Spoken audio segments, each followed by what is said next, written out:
All right, we're live, guys. Hey, it is Friday evening. And you guys know I like Friday evening because it's dad time. So I'm Rick, the Flip with Rick. You guys know my son, Zach Ginn. And together we put together a 7-figure wholesaling business. I have 20 years experience. I taught my son everything in this business. And he started when he was halfway through 16 and he made 100K wires in high school. Guys, I'm telling you, wholesaling is really simple. Don't let anybody try to fool you. It's like, honestly, it's like learning your ABCs. Once you understand it, it was hard at first. It was challenging, but I've been doing this 20 years plus, and I'm telling you, I left a good paying job, but I hated every minute of it. And if it resonates with you and you're tired of depending on other people, you're in the right place. If you have a passion for real estate, particularly wholesaling, if you guys have never heard of wholesaling, wholesaling is simply an entry level to learn real estate investing while minimizing your risk and maximizing your financial gains. It is work. It's not the easiest thing in the world, but I'm telling you, it's definitely not hard. I think most people just make it so complicated, and all the gurus and everyone's made everything so complicated. So you don't need to go to a long weekend seminar, get on a flight, pay thousands of dollars. We're going to go 2 hours. Today, we're going to teach you all about probate. So I love probate. It's one of my favorite ways to do wholesaling. We're actually going to have a very short presentation because I think I talked too much yesterday. So me and Zach had a good time, and we are going to get to everybody. So I got Chantelle, I got Jeremiah again, I got Toya. If you guys want to hop on a live, do one-on-one. I'm not charging you a dime. Just bring the questions because I want to help you out. I don't have a trick for you. I'm actually here to help you out. So think of your questions. If you have a deal you need help on, or you have a problem you're trying to work through, or you just need me to try to help you out with your thought process, that's fine. So, so we'll take like 15, 20 minutes. So I take everybody in line. I left a bunch of people off yesterday. We just ran out of time. But I'm all about kind of a first come, first serve type of deal. So let's get into it. Let's see. Today is Friday the 13th, so don't let you scare you. I own a black cat on Friday the 13th. Actually, I don't. My daughter does. And I've been kind of looking at it all day. And to be honest with you, I'm working on a very large deal today that came out of nowhere. And it's got me like really amped up. So it's a very big deal. Nobody wanted to make an offer. It was over $2 million. And I put in an offer. And it's just exciting. Guys, all it is another zero. I started doing $15,000, $20,000 deals, and I work my way through it. I love real estate. I don't care how big or small it is. If it can help everybody involved, I'm all for it. I'm all about win-win situations. So if you guys are new to the channel, we go live every Tuesday, Wednesday, Thursday, Friday. And Thursday is kind of a fun day because me and Zach put it together. So Zach's 22. I'm 52. So you guys can kind of do the math on it. And I love this business. We are in for some real changes coming in the market. If you guys want updates on it, watch yesterday's video. And guys, you know me. I like to have a lot of fun with what I do. Life is very short. We're only on this earth so long. We're all going to go to the same place, I strongly believe. So you might as well have fun, and you might as well take care of everybody along the ride. And honestly, if you can't have fun, don't do it. Guys, let's get up. Let's do it.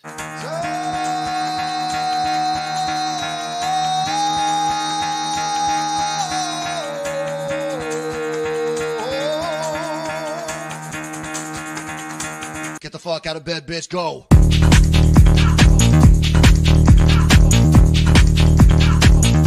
Get up, again, they got go.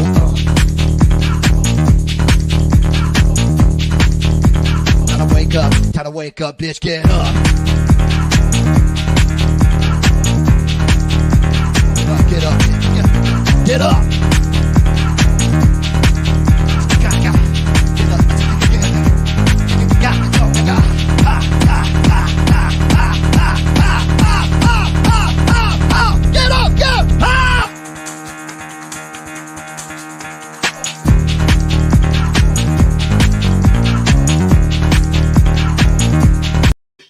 Okay, don't freak out. I promise you, this is a wholesaling channel. And I do that to kind of like wake you up. And it just like, this can't be boring. It's got to be fun. So I have somebody post on, I say, Rick, I want to jump on a live. I don't want my face on there. That's fine. You don't have to put your face on there. I can have your voice on there. I don't care. So you got my face. I can't change it. This is my mug. So if you want to go on there, you can just click the button on there and you don't have to show your camera. If that helps you out, that's fine. I don't care. I do not choose them if it has a face or not. I love to see everyone's faces and what's going on with your lives. So it is definitely not a requirement. So somebody asked, hey, Rick, how can I join the live? So if you go to Wholesaling Houses for Real, the link is pinned up to the top, and you want to subscribe to the, I guess subscribe is the correct word. I never know with all the stuff going on today. You can go over there. If you go over to Free Wholesaling, it'll show you how to do it. And somewhere, guys, I am not a tech wizard here, but my son puts the link on it somewhere here. I don't have it. So anyways, go to Wholesaling Houses for Real, the largest, most interactive wholesaling group out there. And guys, I thank all you, because the amount of traction we've gotten in the last few months is just to you. You guys are looking for people that actually do this business. I don't have salespeople to overly sell you. And honestly, why am I doing this? Because it creates legacy. I believe I was frustrated, honestly, for the first 7 years I did this business, because I always had to pay someone to get knowledge. And I'm here to tell you, 75% of the time when you paid someone, I never got anything out of it. And I just went through so much money trying to figure it out. And in 2014, I decided I don't want to be a guru. I don't want to do any of this stuff. I always sold products very, very cheap. And I did not join the, what's the word? You know, I'm missing the microphone. I knew I was missing something here. I don't join all these groups. I don't do all this stuff. I just want to tell you how it is. So if I offend you, I'm just telling you the truth about wholesaling. It's how it works. So let's get into it. I promise I got everybody lined up. I see Chantelle, Jeremiah, Toya, Elijah, and I see Juan. So I promise I'll get to you guys first. So let's talk about probates. If you guys are new to our program, go to Free Wholesaling. Let me put it up here. If you want to learn everything you want to go, we have a free course. It's free. There's no credit card. I promise you. Freewholesaling.com. Go there and deep dive into it. I put 20 years of my experience. Zach's put 5 years of his current experience from a starter level. And I never forget the first day I did a deal, and I'm here to help out as many people as possible. So without further ado, I'm going to pull this off the screen so I don't distract you. We're going to talk about probates. So the beauty is this is recorded. You can go back on our YouTube channel, Flip with Rick, and it's there. So if like you're busy, don't worry. If you catch this in the middle, you're fine. Don't worry about it. So let's jump into it, because I'm going to see how many people we can help today. We're going to see if we can break the record, because Zach goes, you got to help more people. So let's jump into it. And let me see here. How do I put my, there it is. Okay. So I'll switch it around here. So we're talking about probates, how to dominate your local market. I'm telling you, I literally wrote the book on this because I found out probates were like really good deals by accident. I would do some, and then I made a bunch of money and I couldn't figure out how I did it. And then I basically had an accountant tell me, you need to do more deals just like this. So I went on a journey. I learned everything I could about probates, and I share, guys, you can Google me to death on YouTube. I share everything I can on probates, and I want to share it with you. Now, here's the secret to probates, guys. It's not just super fast. You're going to get 15 deals right out the gate. It is a long-term play, but I promise you, if you stick it out, amazing things will happen in your life. And the really cool thing I like about probates is they're super cheap. They don't take a lot of time. And if you're a decent human being and you like helping people, it's great. If you want to be one of these sharky investors and run people over, please don't do probates, because I don't want you hurting people. So let's get into it. So I'm going to share with you first. I'm going to show you the 6 reasons why I love probates.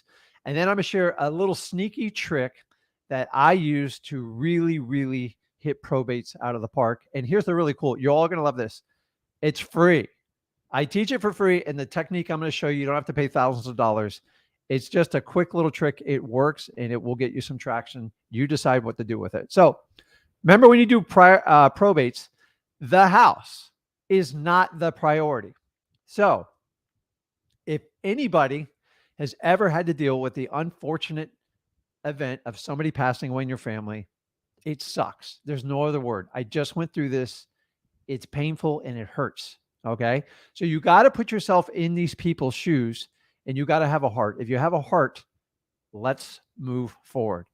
Everybody I deal with in probate, when I first get introduced to them, do not attack them on price, because it's the quickest way. They're either going to hang up or shut the door on you. Okay. Put yourself in their shoes. You sound terrible if you're attacking. I always try to help. And this is the reason why I've done so good in probates, because I learned God gave me 2 ears and he gave me one mouth. And if I can just follow the clues that God gave me, I will do very well. And I've learned to do much less talking in probates and a lot of listening. So the hardest part of probates is that first 30 seconds to 1 minute of meeting the person. It's hard because they're in their most vulnerable position in their life. And you got to be that person that's not there to tear them apart. You're actually there to help them. And you have to come from a helping hand. So if everybody agrees to do that, I'm telling you, if you just take that tip alone, you'll do very, very good in probates. Okay. So remember, the house is not the priority. It's the family is. And if you go in with that attitude, it works very well. So many people just try to attack what the price is, and it drives me nuts. Okay. They're looking for two things: convenience, and they want dignity. Okay. They don't want to hear like how rough mom's house is.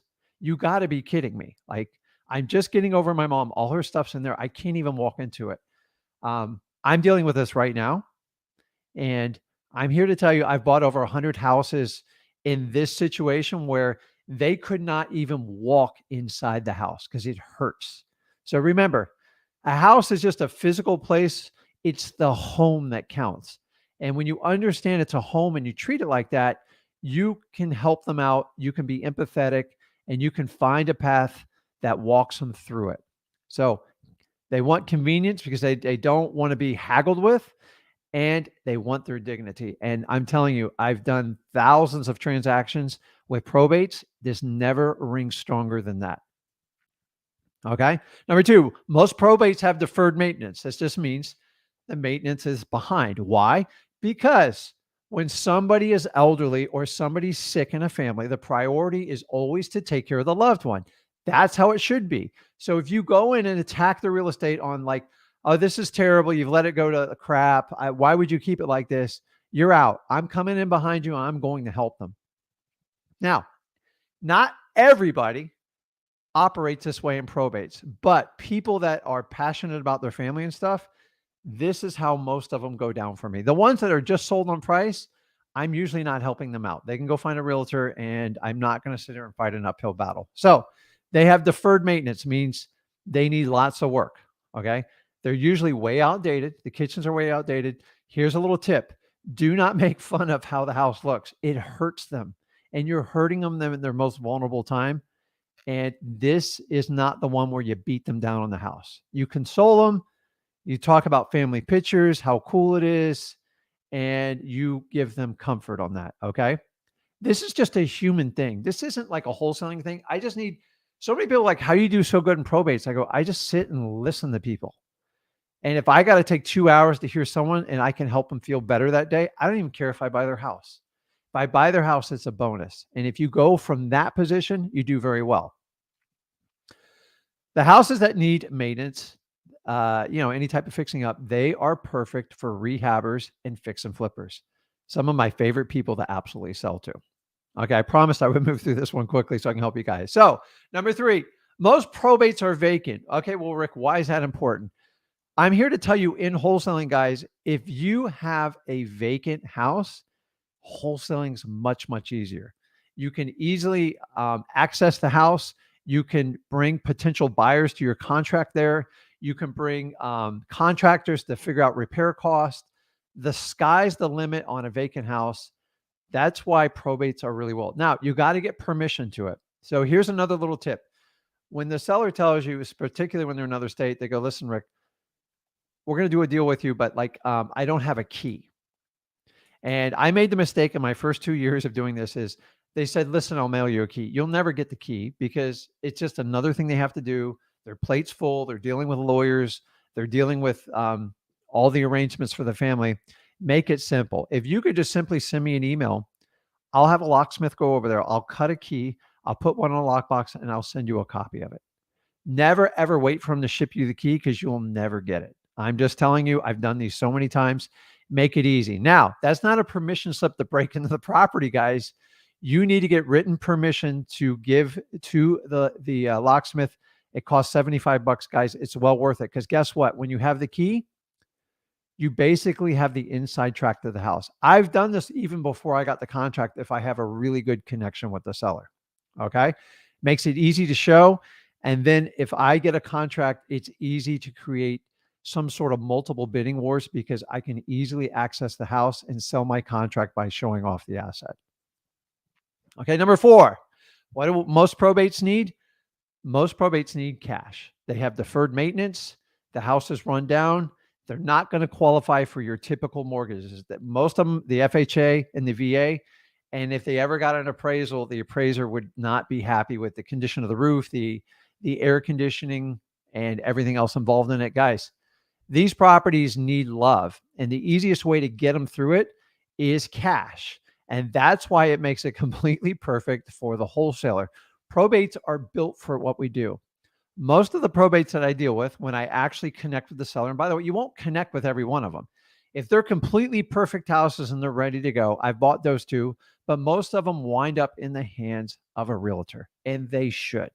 God bless them. I hope they get $1 million for the house. But I'm catering to the person that wants to get rid of the house. They do not want you to break them down, and they really want convenience, and you make it super convenient for them because they got a lot on their plate. Okay. Number 5. Okay. Don't get mad with this saying, but I'm here to tell you. Okay. This is just an expression, so don't take it personally, but this is the way I was taught it. Okay. Hey, Rick, I really appreciate it. So I went through this with my mother and it hurt.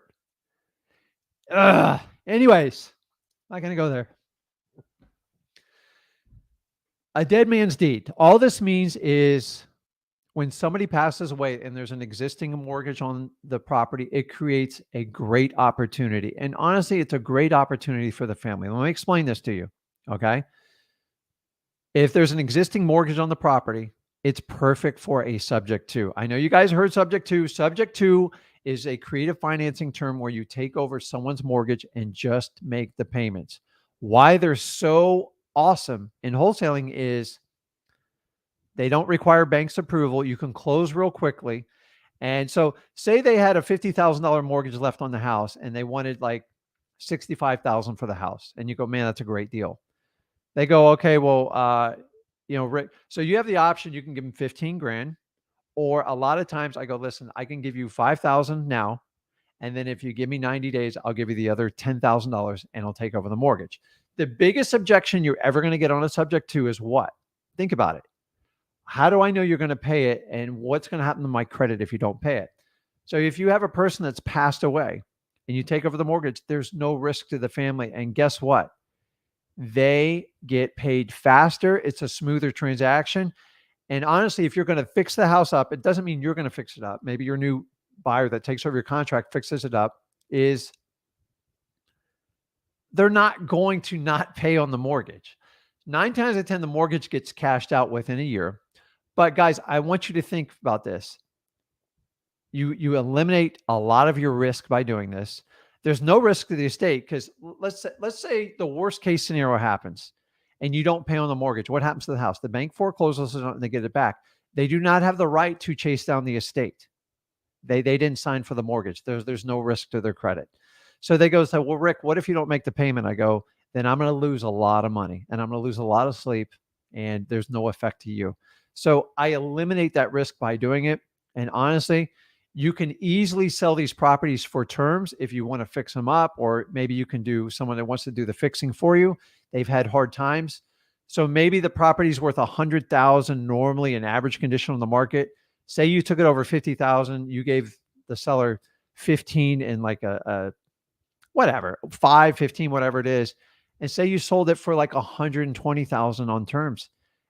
Here's what I'm going to ask them for. I'm going to ask them for a big chunk of money up front. And I do these all day long. They're far and few between, but I'm telling you, in probates, the ability to take over a subject to mortgage is very easy. Now, here's the trick to it. Like, well, Rick, I thought we were talking about wholesaling. We are. But every now and then, if always ask them, is there an existing mortgage on the property and is it up to date? And sometimes you get cash, sometimes you get terms, but sometimes in a probate, you can actually get both. You can get a great price and you can get terms. Simply ask. A lot of times I ask, if they won't take my good cash price, are you open to a creative solution? Or work it in. Hey, if I took over that $50,000 mortgage, can I just cash you out the difference? Why is that important? You don't have to go get a hard money loan. You got built-in soft money, and honestly, you can sell the property for even more. So, guys, and if Tim asks here,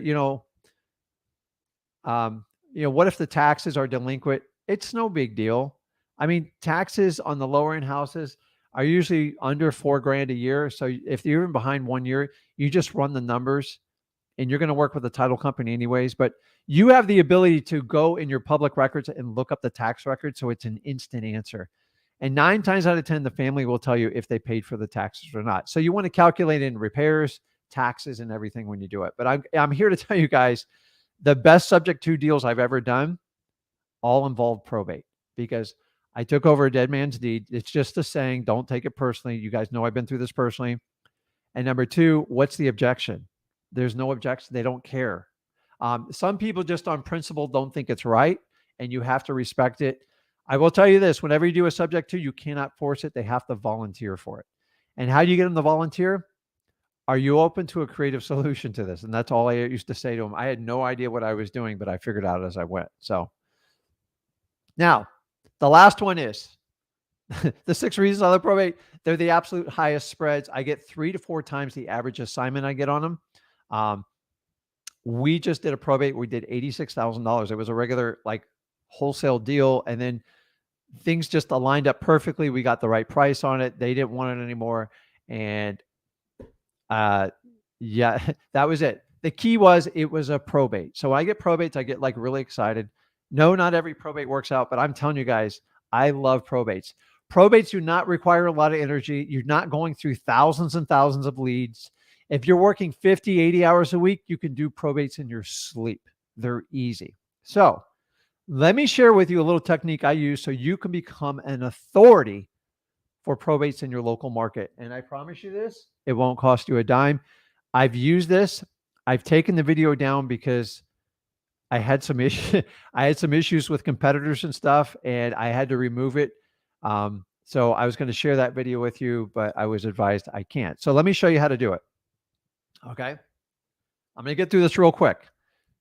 You guys understand when you do a video, it sticks so much more than any type of text post you can do on the internet. Okay.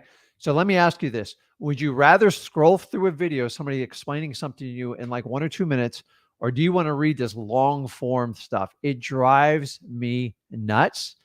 And it doesn't mean all video is good, but video dominates any type of search engines. So simply by using YouTube, and here's what you do. You don't have to know everything about probates, okay? But if you focus on the title on YouTube and just anywhere from a 2 to 5 minute video and just say, listen, you have to ask questions of what somebody going through probate would do. So the type of medium you do, YouTube by far is the best. Facebook's okay. Instagram, I'm not a big Instagram guy. So you guys can adapt the information for whatever medium you want to do. So let me show you what I do exactly. Okay. Do me a favor.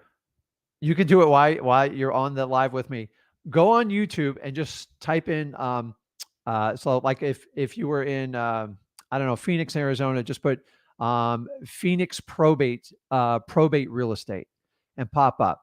Predominantly what's going to pop up, occasionally your realtors will pop up, but they don't know much about probates and they're frightened with the timeline. Number 2, you're going to see an attorney pop up. He's going to be in this ridiculous suit. I don't want to stereotype, but it's usually a big just like a big husky guy in a suit, and he talks way over your head, and I have no idea what he's even saying. And he'll typically have about 10 views. And I'm talking about high-priced attorneys. I saw this, I go, you know what? That's ridiculous. So all I did was put in, so I'm in the Port St. Lucie area, so everybody knows. You're not going to find the video because I took it down because I don't want you to do exactly what I did. You are going to put a title on there. I need you to ask quality questions. If somebody was looking to solve a probate, what's the first thing they would do? Okay. You got to think like a seller in probate. Number one, what's the biggest question? How do I find a probate attorney? That's a great title right there. How do I find a probate attorney in Port St. Lucie, Florida? Bang. 5 minutes, you just being an authentic person and just help them. And at the end, if you're interested in selling your house, we love to buy probates. We're very familiar with the process. I can even give you a referral. Reach out and contact me. Phone number, email, whatever InstaClick like goes on these days. Okay. Question number 2. How much does a probate cost in Port St. Lucie? Dude, it is hammered. There's no videos in your market. I guarantee you. Okay. Guys, you're not going to do 100 probate deals in your first year. I'm just trying to get a couple across your bow. If I could show you an $86,000 profit of someone that you can honestly help and they will hug you at the closing, tell me you're all in, because I'm telling you, it goes down like that. So what you want to do is research. You want to think like a seller and put the words in. So you know how we do Google searches? Do the same thing for YouTube. It actually works. Okay. Another one is, how do I sell my probate property in Phoenix, Arizona? And you can have 4 or 5 titles. They're very quick videos. And guys, you just pick up your phone and shoot. Do not overthink it. You can always redo the video. Just get it out there. And then when you have someone that says, hey, listen, how do I know you're good at probates? Go, hey, listen, go check out my channel. I explain it to you. People just feel better when they connect with someone. And then that's why I tell everyone to kind of, you want to work with title companies and a probate lawyer. So in the event you get someone that needs help, you can refer them. One of my greatest tricks is I get a lot of people that don't want to go through the probate process because they think it's brutally expensive. It's not terrible. And I walk them through it. And I actually have pre-negotiated prices with all my vendors, the lawyers, the title companies. Guys, I'm telling you, using this little trick, it's all about your quality questions. So think about how people would ask questions on it. And the key on YouTube is you got to put the title. Okay. Don't worry about a thumbnail. You don't need to worry about that. You can just put a graphic on there and put how much do probates cost in Phoenix? How much do probates cost in Salt Lake City? And I'm telling you, you don't need 10,000 views. You just need a few of the right ones. And if you look in your area, you're going to see a lot of attorneys trying to over-explain people. Help people out. Attorneys scare the heck out of me.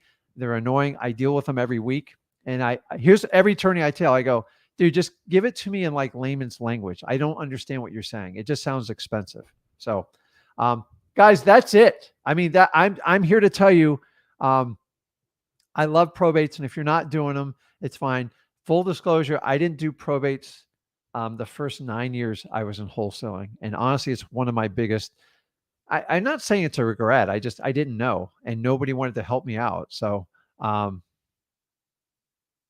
on. I got somebody message me there. Let's remove this. How do I remove this? I'm back. Okay. So, I'm going to pull Chantelle on. Let me just answer a couple questions on here. She's looking lovely today. Let's see here. And guys, go to Wholesaling Houses for Real. Join the group at the top. I promise you there's a link to get in there because I got all these smart people that did it before here. And I work through questions. So if you don't want to come and do your voice or video, you can put the question in. I try to answer them. So relevant to what we're talking about.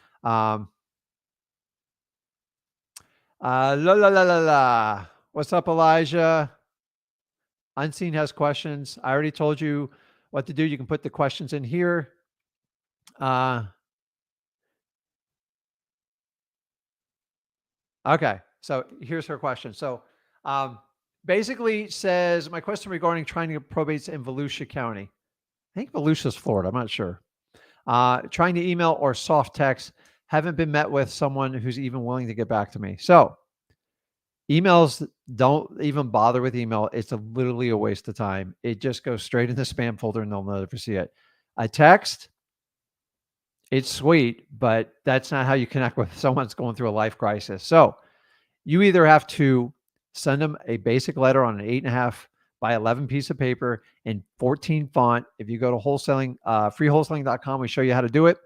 The other one is what we call cold calling. I call it warm calling because you're just going to call to try to talk to them. You're not going to try to close them. The average person in probate takes 6 touches before you even get the price. How do I know this? A lot of data. And I'm telling you, I used to try to like run people over and I wasn't getting anywhere. And I just sat back and listened and I did amazing results with it. So you're just using the wrong channels. A simple letter. So guys, oh, what letters cost? Guys, there's only like 50, 60 probates. Maybe 150 is the biggest counting I've ever seen.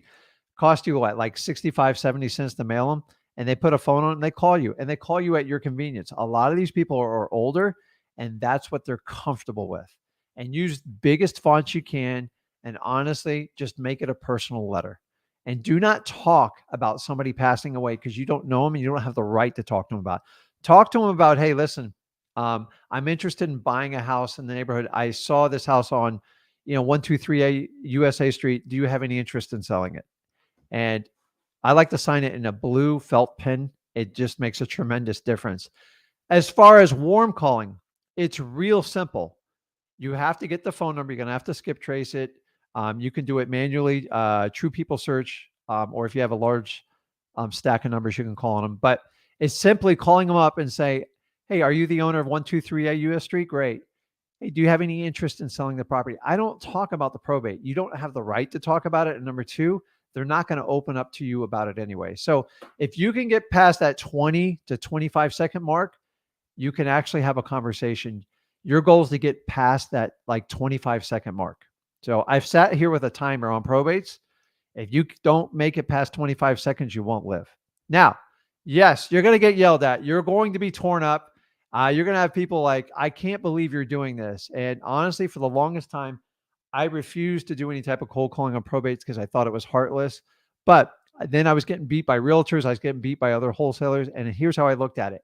If you truly want to help people out and you know you're the best and you love people and you want to help them, why not? Why not me? And that's how I took the attitude. My son actually pushed me to do it. And we came up with a strategy. I said, listen, we're going to call it warm calling because I don't like the word cold calling when you associate with a terrible event like that. So let's jump in. Hey, Chantelle, how you doing? Hi, how are you? Have we talked before? No, but I'm Okay. on here. That's good. Every Where single time. are you from? Where you at? Well, right now I'm in Charlotte. Okay. I'm from New York. I market all over the place because I joined a couple of hedge fund affiliations. So all of these cities they give me, I do them all. Awesome. Yep. Awesome. So how can I help you out today? Okay, speaking of probates, because you and Zach talk about probates a lot, I got my first one under contract and it's not fun. Yeah. Well, Um, so what's not fun about it? Okay, so the seller actually got it from a tax sale. It has heirs on the title, and 3 of the heirs are deceased. One is in a nursing home. So Okay. there were either 2 choices: either I make a way or send somebody to the nursing home to get the signature, or I was given an option. Was it, I don't know if it was a title company or the attorney that told me they would have to do a 30-day publication, and then the 30-day publication was 30 days out. Then it would be $3,000 for a quiet title. And I'm like, oh my goodness, my closing was supposed to be next year. Yeah. So the seller was okay with extending it, but is it normal for it to take that long? Well, so which state are we talking about? Tuscaloosa, Alabama. Okay. So how did you find you got this deal from someone who bought the tax certificate or tax deed? Yes, actually, I do code enforcement. Okay. And when I called code enforcement, the seller was telling me he got it from a tax sale. Okay. So just to let you know, these aren't really traditional ways you get probates. So you have multiple layers of problems here past the probate. Okay. Because when it's weird how it works. So I'm just here, like, I don't want to freak everybody out on this. What Chantel's going through is not typical. You won't go through a lot of these. So let me ask you, what is the potential profit in it that you see? Oh, like 40K. Oh, Okay. So I've done both things you've said. Some are painful. It's harder than you think to get in the nursing homes, especially if you're not direct family. Like the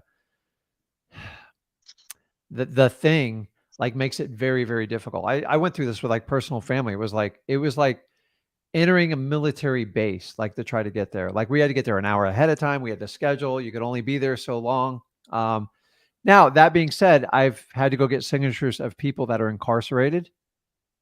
Nothing's worse than that, in my opinion, because you have to sit there, and some are nice, but some like will torture you the entire hour. Like, can you get me cigarettes? Can you get me this? Can you get me that? I'm like, cigarettes, what do you need? I get like a list, and I'm like, and my wife's like, what are you doing? She goes, you smoking? I go, no, I got to go back to the jail because they want cigarettes and they want a type of candy. I swear I did this. And okay. But I got tortured for 3 weeks trying to get a signature. The other problem is when you deal with someone in a nursing home, like, are they of sound mind? You typically got notary issues. You got to bring a notary with you. They're hard to get in there. I'm just telling you about some challenges with it. Now, the quiet title, not the end of the world. So I'm going through 2 of them right now, properties I've owned for years. So what's the condition of the property?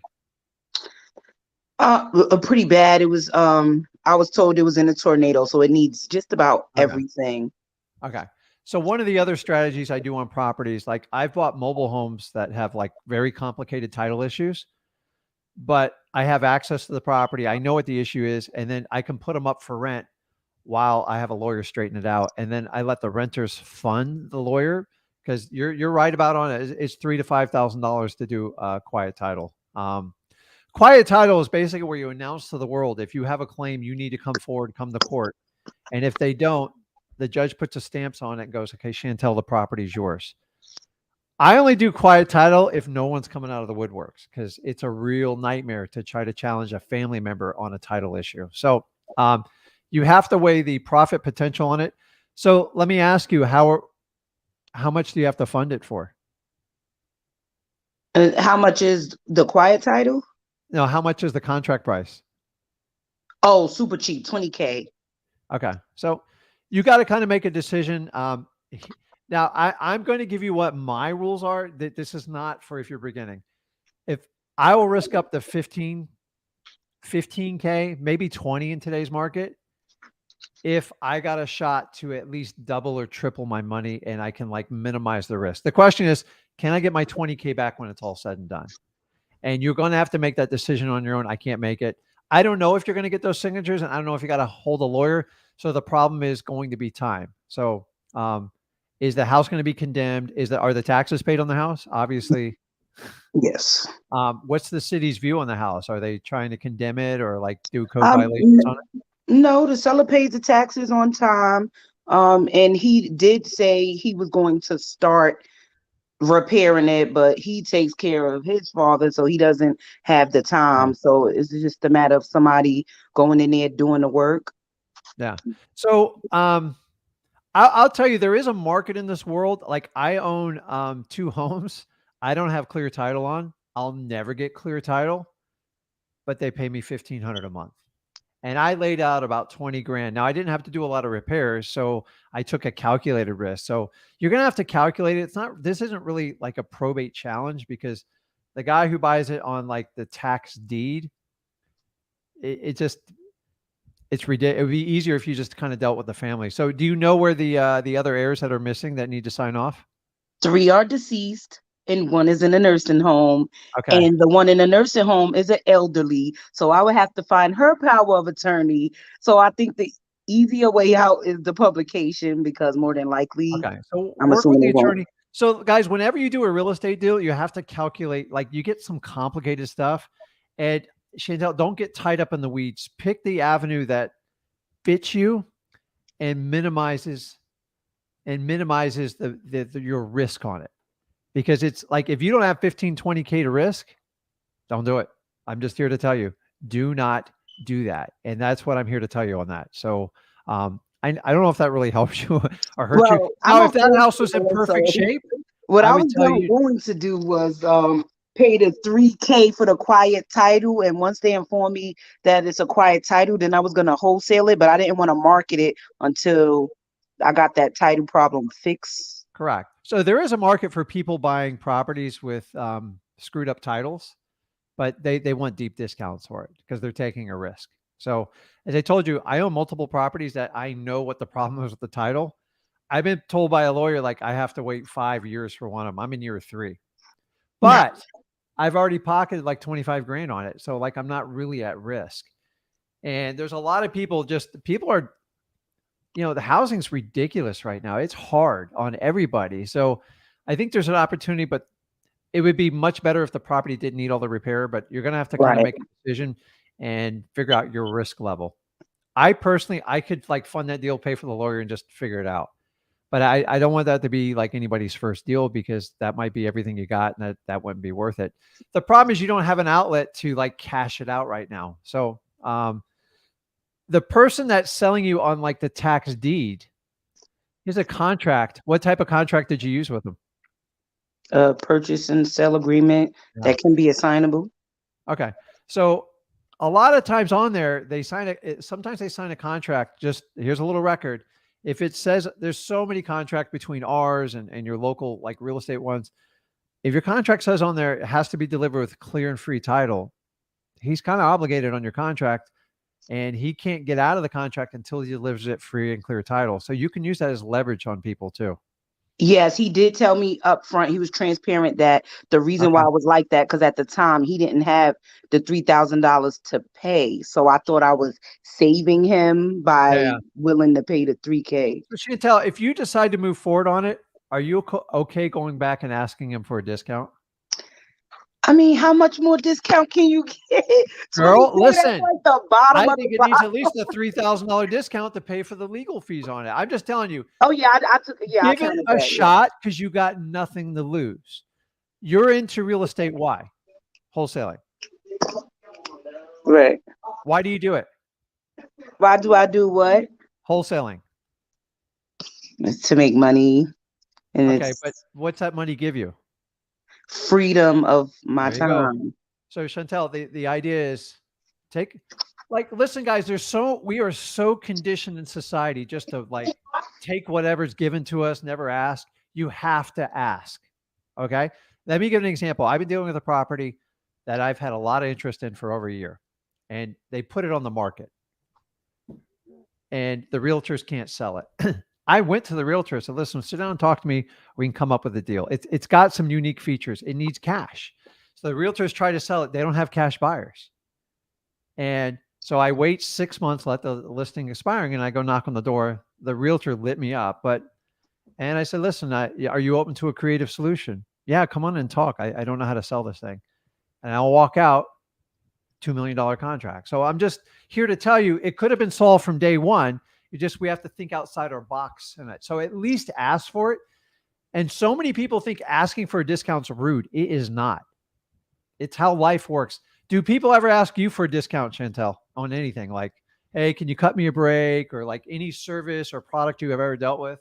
Yes, but that's like somebody saying, oh, you can have my house for $1,000, and then you ask for a discount when the stuff is like the lowest it can possibly get. I mean, so here's my theory. Okay. I always go for the no. You have so many things going on with the property. I feel in my heart you can substantially ask for a discount. The problem is when you ask for a discount just because you overpaid for the property, that's where it gets really sticky, and I hate it. But like when you buy it, you find out. Now, honestly, they did give you full disclosure, but just say, listen, my lawyer said it might take like up to a year to get this done. So I didn't really plan on that. I go and just use, have you ever heard of the scrunchy face method? Like, listen, would you consider like a $5,000 discount or $3,000, whatever number you're comfortable with, and go, is it something you're open to, or is that off the table? And if he lights you up, go, yeah, that's what I thought. You just back out. But I'm telling you, half the people will say, Chantelle, if that gets the deal done, I'll move forward. The worst they're going to do is say no to you. Is it going to hurt you? You're used to people saying no, right? Yes. I'm used to it. If you're not in wholesaling, you're not okay with no, get out now because you're going to get killed. I'm just here. 97%, 98% of the people say no to me. I just need one or two yeses to fulfill what I want to do. Ask for it. Come up with you already have a reason built into it, and just go in with like, hey, listen, I hate to ask this, but I didn't plan on this taking a year to clear the title. My lawyer says it's complicated, and the rates are like really high. Can you just knock off like $5,000? Because you're like, no, I can't do 5, but maybe I could do 2 or 3. Bingo, you just built in the financing to pay for it. So, and if he say no, he says no, you have to make it. You have to make a decision. Because You have to make a decision, right? if he say no, that's all right. I'll be like, okay, thank you, because that was a headache.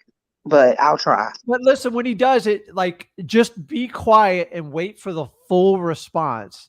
And look, do you do this in person or is it on the phone? On the phone. Okay. So just listen to him carefully and listen to his tonality if it breaks up, and you'll be fine. Guys, so many times you just don't ask for what you want, and that's why you don't get it. I've found this way the hard way in life. My first 33 years of life, I just took everything that was handed to me. And like, listen, I had a good life, but like it wasn't exceptional. Like, and ever since I started asking for more and get more and demand more of myself, I can ask for more from people around me. And Chantelle, you should do the exact same. The only thing he's going to do is say no to you. That's the worst case scenario. He's not going to hurt you. It's over the phone. You're safe. Okay. Okay. You got it, man. Like, but they're good problems to have. Guys, we're here to solve problems. We're not doing traditional real estate. And you know what? I promise you at the end of this, you'll learn so much more. Like, I didn't even know what quiet title was. I go, how's the title going to be quiet? Like, I had to sit down with a lawyer and get schooled on it. So you're about to do the same. So the next time it comes up, guess what? Now you know exactly what to do. Yeah, and I would assume majority of probates will have heirs usually. Yeah, it's complicated when they don't. So what happens, guys, is they didn't pay the taxes, which isn't uncommon. Most people, when someone passes away, usually within 3 to 6 months, they file for a probate and everything kind of gets taken care of and wrapped up. There's a certain amount of people that decline it, and they just don't want it because they don't want to pay the lawyer fees. And those are my favorite, because I go, listen, I can show you how we can open up probate. I pre-negotiate everything with the lawyer. And if there's a clear-cut way, meaning like all the heirs are either still alive or like they're in the United States, then you can help them out. You got to understand, most people don't want to pay $3,000 to $5,000 to do a probate. Like, they don't have the money for it, even when there's equity in the house. And you guys can offer an amazing service if you offer that to them. I'm here to tell you, if I do that, I usually front the attorney about $1,000. Okay, guys, $1,000. It's like going to Vegas and knowing exactly what color the roulette wheel is going to land on. You got an 80% chance of that deal going through. I'm all in. If it's 50-50, I'm not going to spend the money. I'm not here to gamble. Like, we're running a business. So you got it. I think you got plenty of information. Any other questions for me?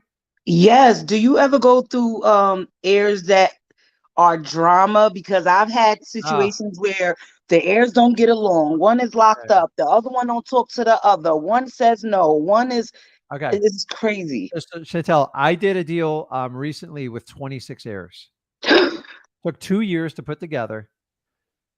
I'm here to tell you, like, no guru is ever going to tell you this, is a lot of wholesaling is you have to be. So any of you guys got psychology degrees, dude, wholesaling will put that sucker to work.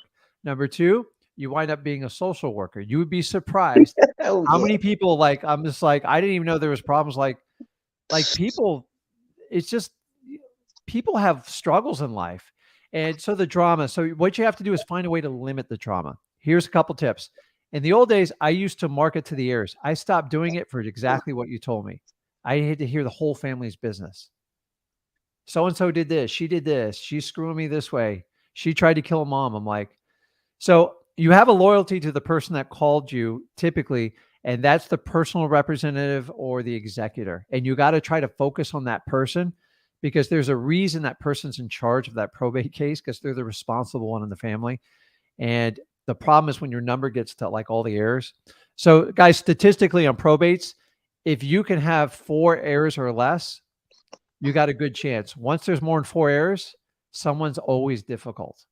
And if one say no, doesn't that slow Okay. down the So entire process? correct. Like you can't get them all, but like I got the 26 heirs. I had one holdout at the closing table. We all agreed. And she said, I need $15,000 in cash.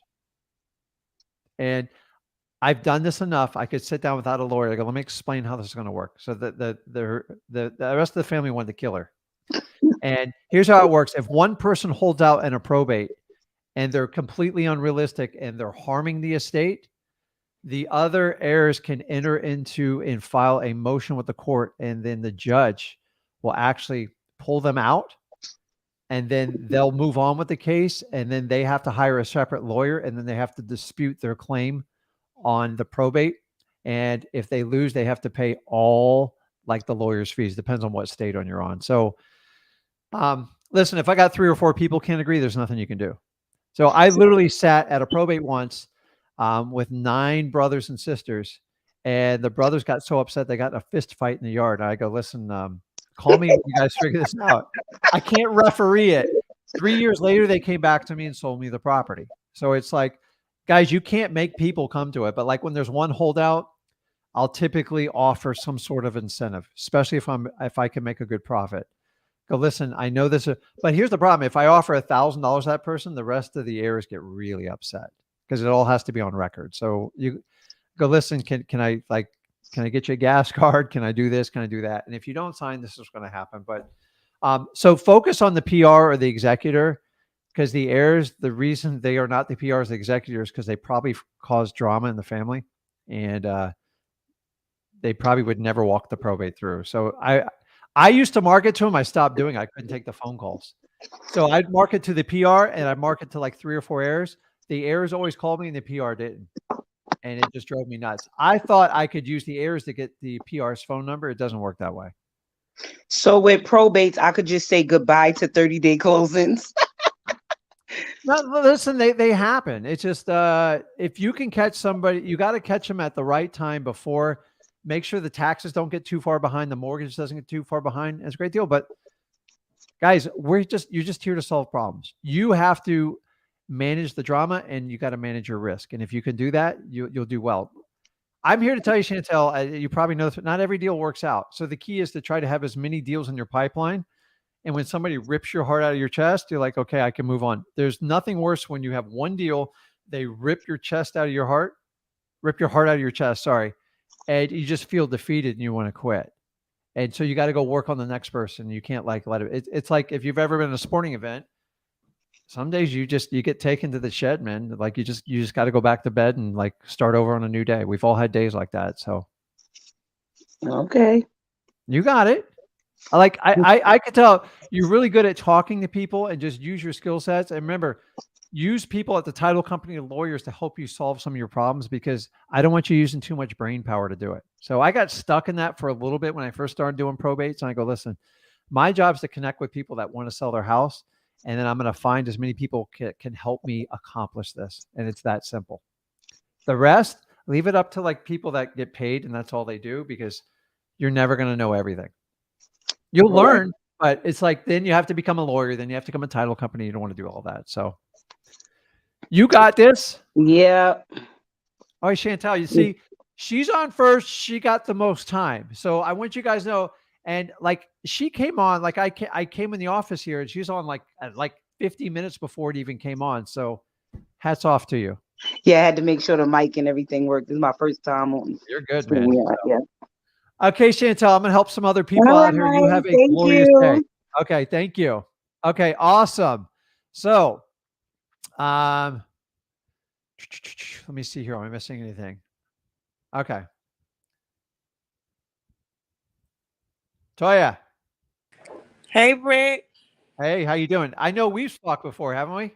Yes, we've talked before. I was on one of the lives before. This is my first time on the StreamYard. All right. Okay. It's not too bad, right? I have a quick question. It's not about probates. Hopefully one day I will get to that. That's what Okay, I'm going for.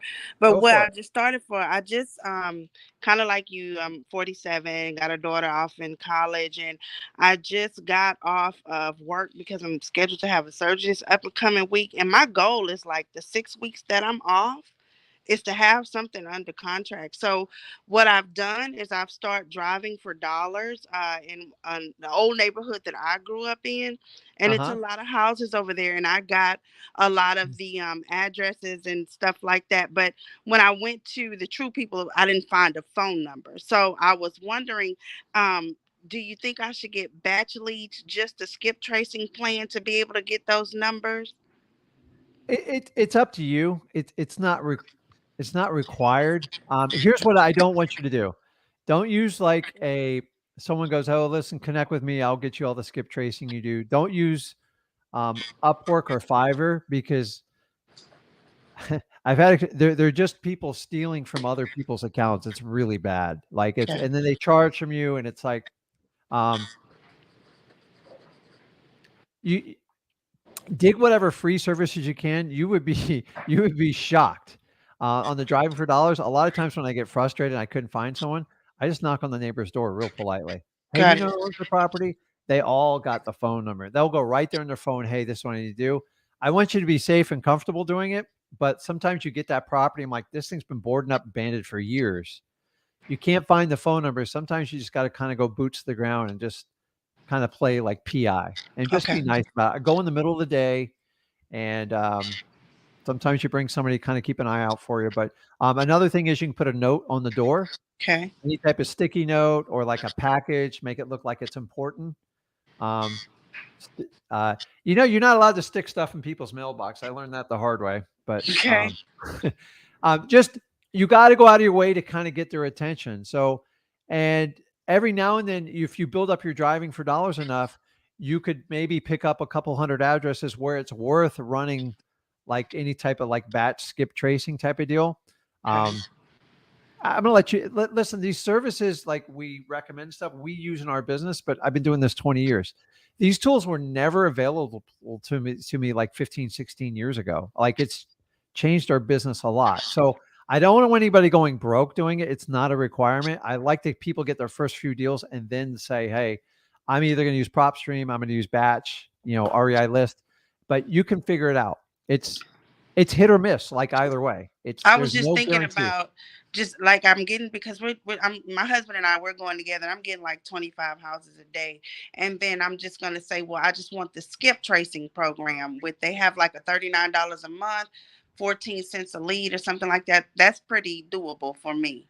Well, it Um, is. And so you got to ask you, is it going to save you time to do any of that? So um, just check and see if our code helps you out with that with zachdata.com. So we spend a lot of time with that company. We do a lot of skip tracing.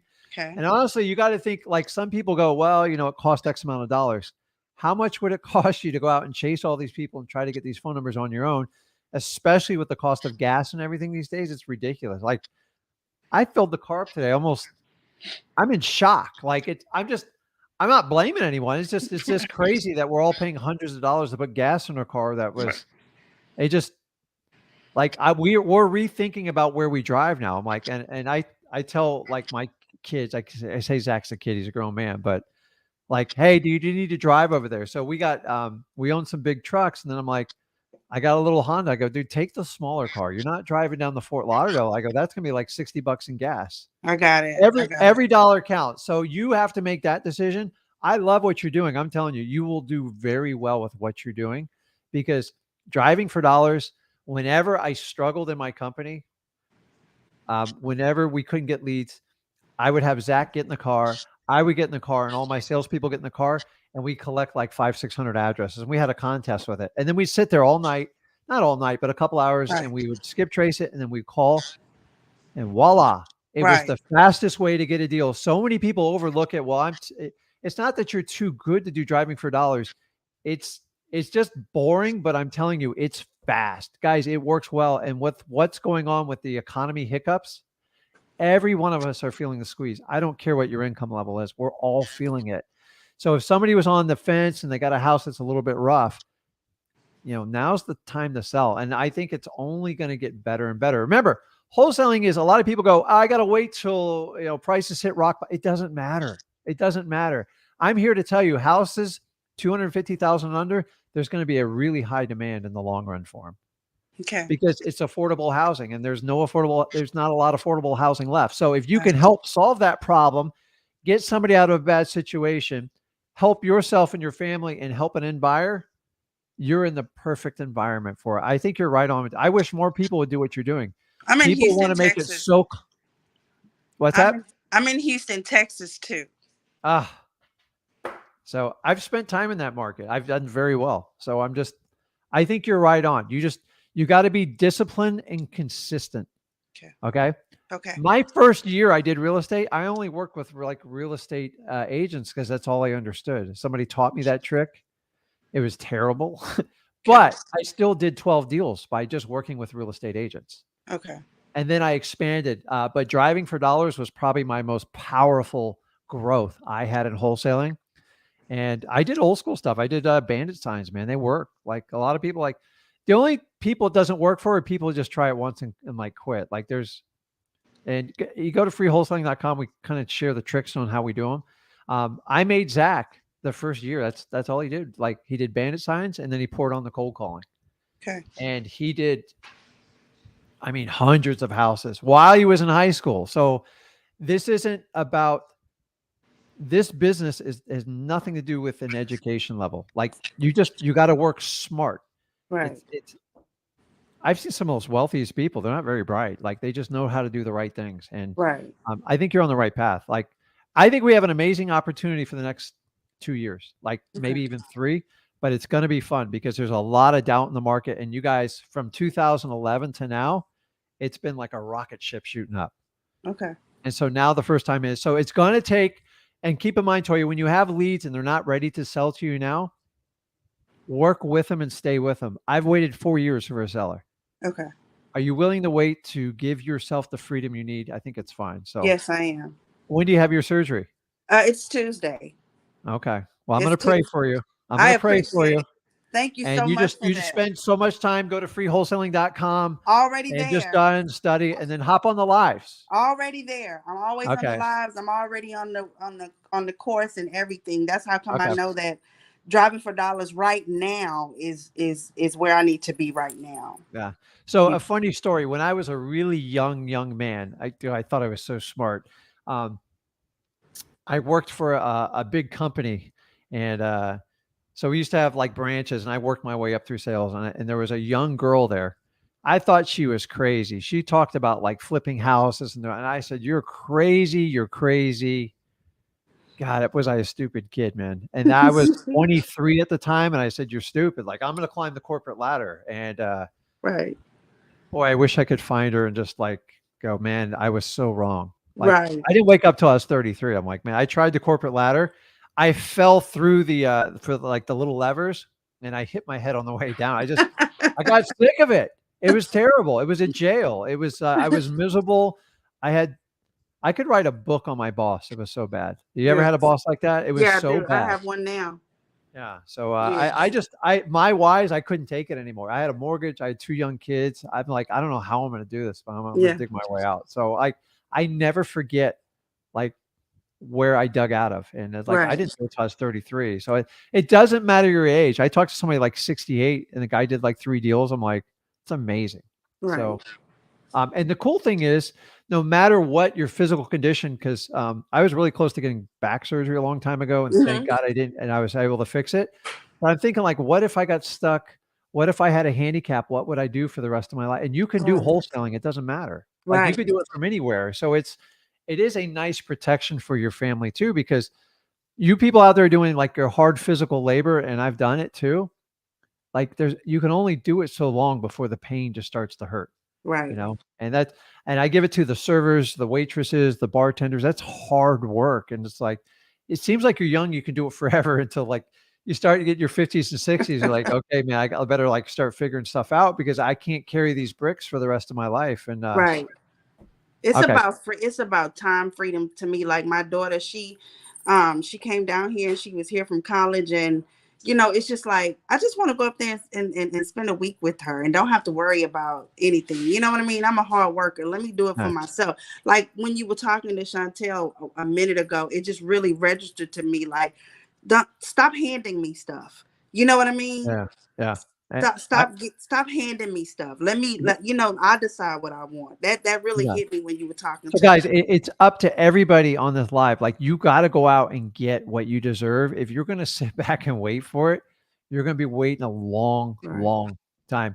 It's like, so people are like, okay, which way is the country doing? I go, dude, stop it. Start with you, focus on you and your family, and get it right. Because if your family ain't right, life's tough. I don't care where you are. And once you do that, you can get your business right, and then you can start making decisions for freedom. Like, I complain about it. I don't like, nobody likes high gas prices. I don't care where you're from. Nobody likes to pay for it. And it's like, but what am I going to just sit here and complain about it? Like, okay, let's just get a little more creative. Let's think a little bit smarter before we hop in the car. Cause us Americans are so used to just roaming around in our cars. Let's go see my girlfriend. Let's go see my kids. And now, like, you're getting hit at the fuel pump, man. I filled the truck up the other day. I almost had a heart attack. It was like $240. I'm just like, wow. So I can sit here and complain about it, or go like, okay, we're gonna have to go out and get some more deals. I'm gonna lock it down. I'm not gonna let this change how my family is. And I give the power to God that hopefully we can like right the ship and get this all figured out. So don't get me started on like electric cars and stuff like that. Like, I don't want my car to plug in and like I can't gas it up. I'm an old school guy, man. Like, it sounds kind, and I don't want to pay 80, 90 grand for a car. I think that's crazy. Listen, I drive like an old Honda Accord. I'm a big believer. If you can figure out how to live off 20% of what you earn, you can do that's what rich to me. And rich isn't about money to me. It's about like, do I have freedom? Like, do I have to go to work today to support my family? I had to for a long, long time. And I did it all the wrong way. And that's why I'm so passionate about what I'm here to guys show you guys, like, if I can do it, you can do it. I'm not special. Dude, I swear to you, if you guys want to put in the comments, if I told you what my SAT score is, you would probably get off alive right now. It's that bad. Because I remember like people looking at me like, okay, well, what college are you going to be? I went up in a community college because I couldn't get anyone to take me. Me too. I had my teachers telling me like, you're just different, man. And I go, you know what?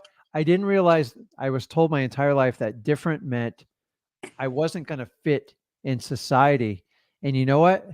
They were right. And I'm okay with it now, because I questioned everything. I'm like, why am I learning this? Like, well, why do we do this? And it's just like, if you look at, I went through college, and by the way, it took 6 years to get through it because it's just because I just learned differently. So I'm like when I like something, I go all in. Like I'll read a book 10 times back to forth. If I don't understand it, I'll sit there and fight you on it and question it. And it doesn't engage me. And if you fight me with it. And so, I mean, I enjoyed school, but like, I just didn't understand. Like, I was done with college. I'm like, well, what do I do now? Right. And I just stared up in the sky. I go, crap. So I tried the corporate thing for 12 years. I really gave it the college try. And I remember looking at my wife. I go, this is not it. I go, if I keep this up, I ain't going to make it. Like, I don't mean that in a negative thing. I just like, I can't do this. It's like, life's got to be better than that. So exactly. You got your why. You got it. I'll pray for you, and then just keep studying, and you're definitely on the right path. Keep it going. God bless. Thank you so Toya. Much. Have a good weekend. Bless. Thank you. Thank you. Bye-bye. Okay, I'm going to go over and answer some questions. Oh, where'd it go? Okay, awesome. Elijah, I got you coming up here in just a minute. So what's up, Dustin? I appreciate it. So those of you guys that are new, if you're tuning in on TikTok, YouTube, Facebook, I'm Rick, and basically what we do is we teach you how to get started in wholesaling 100% free. There are no catches at all. I promise you. The easiest way, if you're just like trying to figure it out and figuring out what to do, go to freewholesaling.com.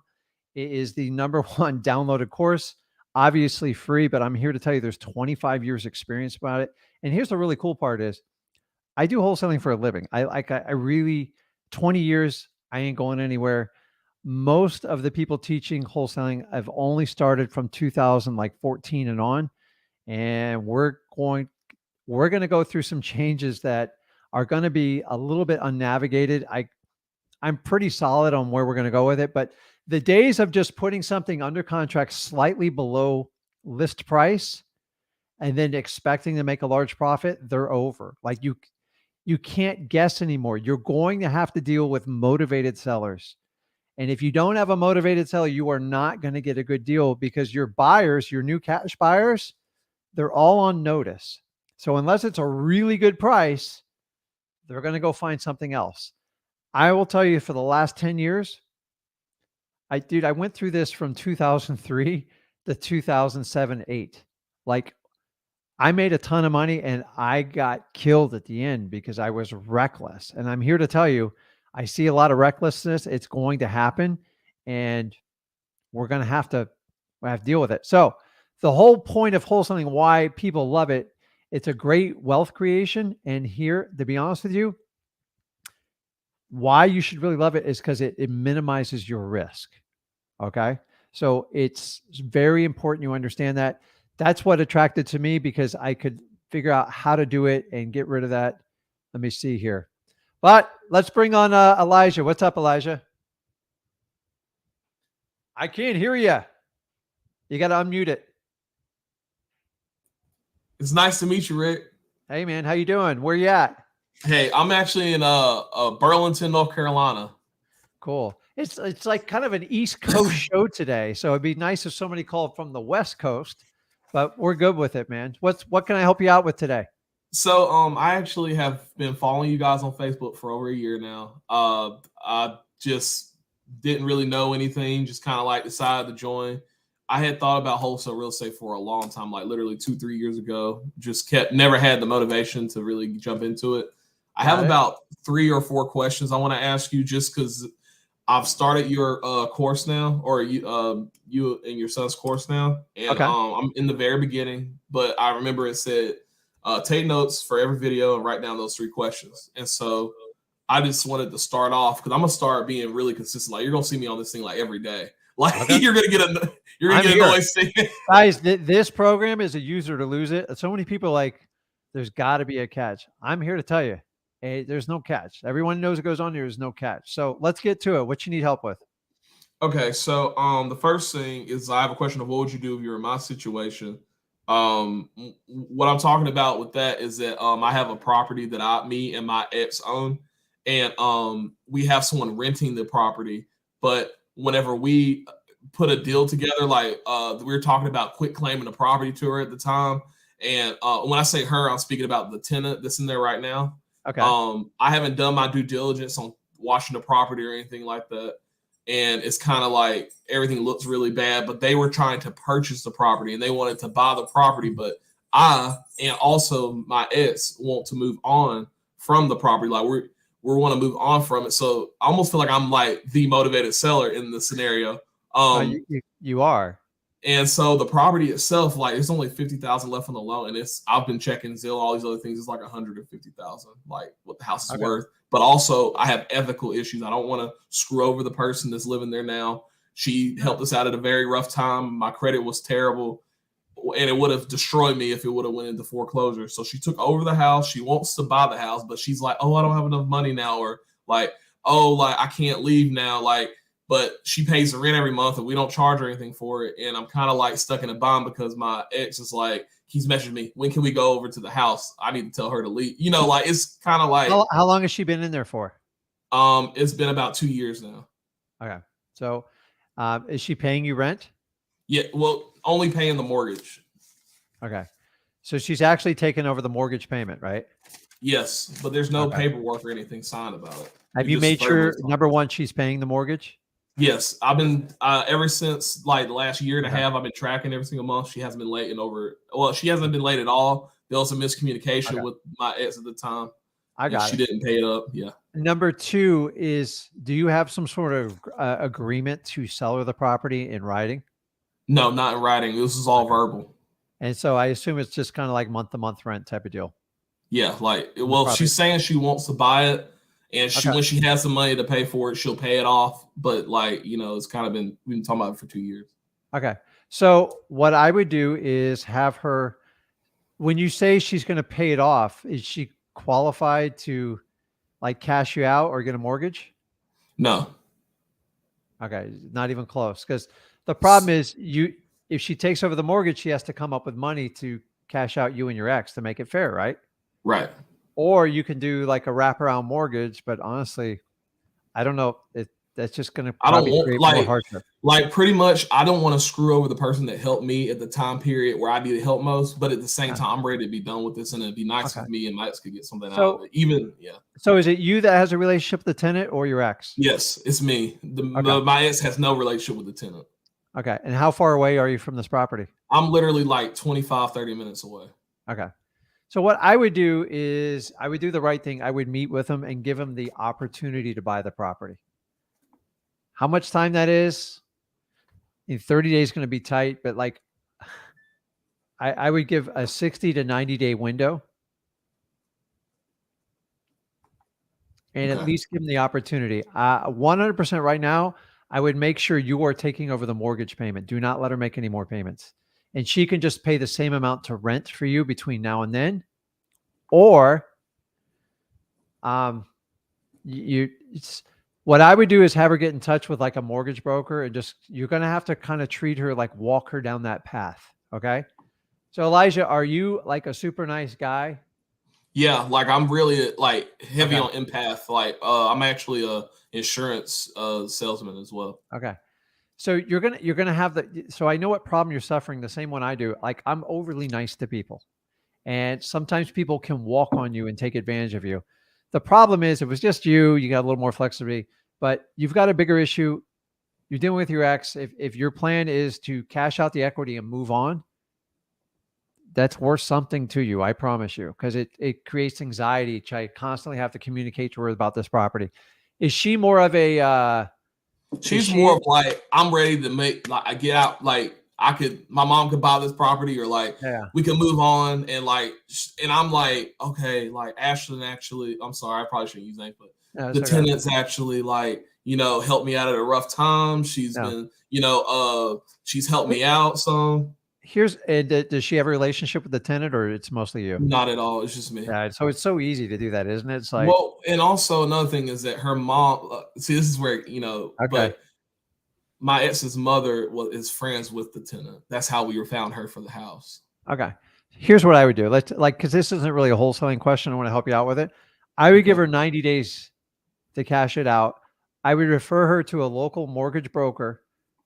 And the idea is, if she will not go through the mortgage process underwriting and she won't take the action to do that, then you have lived up to your obligation. Okay. Because you would give her a smoking deal if she would be able to buy it. Okay. Yeah. The question is, can she get private money or do anything like that? You got to give her at least the opportunity. You can't assume she just can't afford it. Okay. While you're doing that, you can start. And what you do is, the first 30 days, you just leave her alone. And then you follow up and see if she followed up the broker. After that, then you're going to start taking a contractor around the property and start getting bids. And you're going to start ramping it up. And she doesn't believe for a minute you're ever going to sell that property. I'll just work Elijah. It's fine.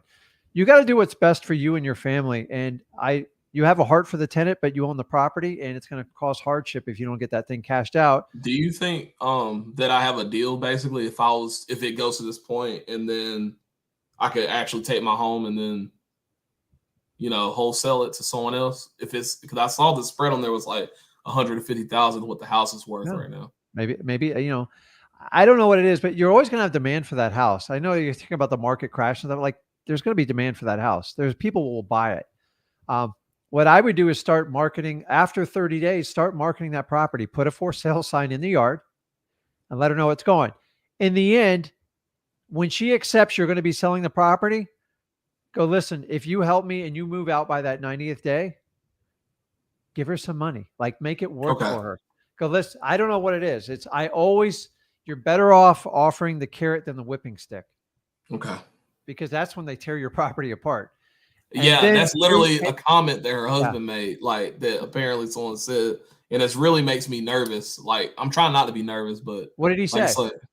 Well, and this is the part that really frustrates me. It's like, my ex's mom told me that he said that the tenant's husband said something about if we try to make them move out, they will tear up the place.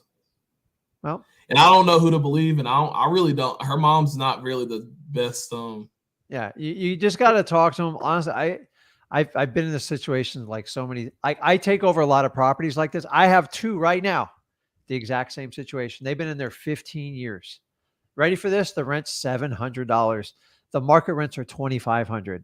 They can't find a place to live. I'm like, listen, you got 90 days. Like, this isn't like my problem. I'm going to be a human being. But here's the deal. You're going to pay me $1,000 a month over that 90 days. Okay. If you get out in the 90 days, I'll give it all back to you right there. If you don't, I'm going to hand it to a lawyer and I'm going to have you out in 15 days. So what we've done is we start having contractors go by the property. They start working on the outside type of deal. You start putting in signs, you start putting people around. And here's my suggestion. You do the initial meeting and just say, listen, I like you and stuff, but like I've got issues with my ex and we have to sell the property. Won't have a choice. I want you to buy it, but if you don't qualify, you got to understand you got to move out by this date. Going forward after this, my ex is dealing with this, and there's a reason we're not together. Yeah, literally. She's a little bit cold about it. And she's not going to buy into this stuff. So I want it to work out for you, but like honestly, it's out of my hands. You can call me if you got anything, but the process is already the wheels are in motion. I want to make this work out. This can't go on forever. You got to take over that mortgage payment because when people make a mortgage payment, they feel like they have rights to the property. And you got to fix that. And you got to say, listen, is 90 days reasonable? And I want to work with you. And honestly, within 30 days, if she doesn't take any action to try to cash the property out, then you got to move on. You can't rent it. Like you're just going to have a rental forever. And if she's not taking care of the property, what if they threaten to do something with it? There's nothing you can do but be kind to people and try to help them out. But if they do it, like, okay, we're just going to have to wholesale the house and move on. Maybe you get 100 instead of like 125 on it. But you got to let them know, like, there's going to be pain. And then I would start, do you have any paperwork on your tenants? Like what type of work they do or who they work with? I'm embarrassed to bring it up. They do. Don't tell me who they work for out loud, but I'm like, do you know that information? Yeah, I do. But like, it's not like, I don't know, like if it's, they're doing it. Yeah. So listen, if a tenant does that, you can put a judgment against them. And if they're reckless about it, it can be a criminal matter too. Mm-hmm. Mostly it's civil, but like people don't want that. If people have a good paying job, they don't want a judgment against them because you can garnish their wages. And I don't want you to start out with that threat. Start out being kind and go through it. So that's a personal situation. I would go in, hey, I'm the nice guy. You're going good cop, bad cop. We use this in wholesaling all the time. I'm the nice guy. You don't want to deal with my ex. I'm just telling you, she wants to be cashed out. Her name's on the mortgage and I got to get her name off it. The only way we can do it, sell it. I want to sell it to you, but I'm giving you 30 days to file application and show me that you can actually buy it. And if you don't do that, then we got to move forward. We got to come up with a plan to get you out of here and say, listen, the law allows me to have you out and look up. It's probably 30 days in your state. I don't know what it is. Mm-hmm. So you're going to give her 90. You're trying to do the humble thing with it. And then if you know she's going to move out, offer her an incentive as she gets out by this date. You'll meet her there and hand her some money. Or I got to give it to the lawyer. That's it. Real. It's not going to be pleasant. You're going to have to do it. Otherwise, in other words, it's going to hurt. So just go ahead. It's going to hurt financially, and your ex is going to be all over you. So it's like, I know you want to move on. She wants to move on. You got to do the right thing. You have a personal connection with your tenant. This is why I don't touch the rentals. Like I had 32 houses, dude. I almost lost my mind. I'm too nice to people, man. Like I'm a good businessman. I don't want to get into the drama of the tenants. It's like, it drives me nuts. And so when they get like this, we get rid of the tenant and then we start over and go, okay, paperwork. We don't get a personal relationship and we just kind of keep it business. And that's how you have to do with tenants. Otherwise you wind up in situations just like this. So you'll learn from it. Okay. By the way, guys, I've been a motivated seller. I did the exact same with you. I forgot about a property for 2 years. I went to look at it. I go, oh my God. Yeah, literally. Like I'm like, I go, oh my God. And I lost like 60 grand on it. And I learned my lesson and I moved on. But Hmm. the fact that it was just you, it's one thing, but like you got your ex, man, that's a factor you can't even calculate the cost of. So what else you got? The next thing I have is okay, so I wrote down I have a roommate and I live with my fiance. We both work full-time jobs and we both want freedom. We have like 500 set aside for wholesaling. Okay. Besides, I'm following your course, but like with those kind of scenarios, like what plan of action would you take to still make this happen?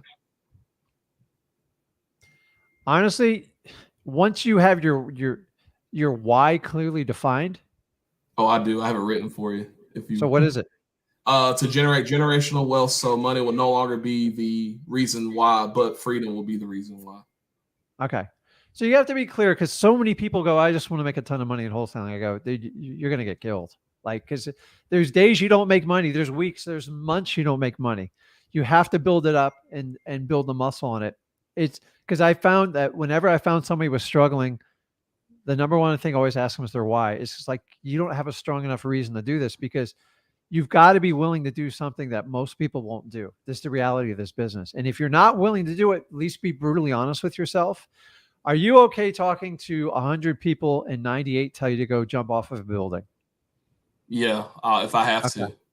Because those 2 people will give the freedom financially and for your time, for your family. And if you can resonate with that. So here's a little trick I did. I swear, and I still do this, drives my wife nuts. Take a marker, an erasable marker. Do not grab a Sharpie. You got a bathroom mirror? Yes.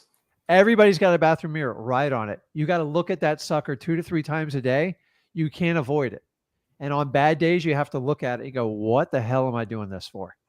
And that was like my biggest push in real estate. And I kept it bottled up. And Zach goes, explain this to me again, why you do it. I go, I did it because my dad wasn't around when I was growing up. And when I believe kids, boys, girls, whatever it is, from age 14 to say 28, that's when they need the most help. Everyone thinks, oh, from the baby to 14. No. I'm telling you, I'm here to tell you from 14, because it's a lost sea out there. Like you just like your first Most job, definitely. when you go to school, what do I do? And most people literally just do what their parents do. I did it. I did exactly what my dad, I fell into the trap. And I said, hey, I can't deal with this anymore. So by writing that why, it creates conviction and soul. I honestly, when I speak to 100 people and 98 tell me to take a hike, I feel good about myself because I'm going to help out those people. Unfortunately, it's what we have to do. Honestly, if I called the 98 people said yes, I'd probably make $5 an hour doing this. And that's why we do so much what we do. So, in my opinion, I grew up in a society where actually you could make an hourly wage and actually survive. I think we're in a new age. I don't really see that happening anymore. It's life's too expensive right now. I don't care where you live. So make sure your why's consistent. What market you in again? Like Greensboro, Raleigh area. So you're doing it local? Yes, that's the plan. The plan so So far local's is always the best one. Are you doing this by yourself? Is your fiance or is anybody helping you out? My fiance is helping me, but like I'm basically like the main source of it happening. Okay. So, dude, I did this whole business 7 years all by myself, solo. I drove myself nuts at the end and I learned a lot of lessons, but I'm telling you, I made plenty of money like by myself. I got stuck in a rut. That's a whole different conversation. So honestly, like there's no tricks in the course, guys. Just go through and do it. You have to talk to as many motivated sellers as possible because part of the journey is going through the process of understanding the business. There is no course. There is no one person that can magically say, oh, I can have you skip all that. You can't. It's part of the journey.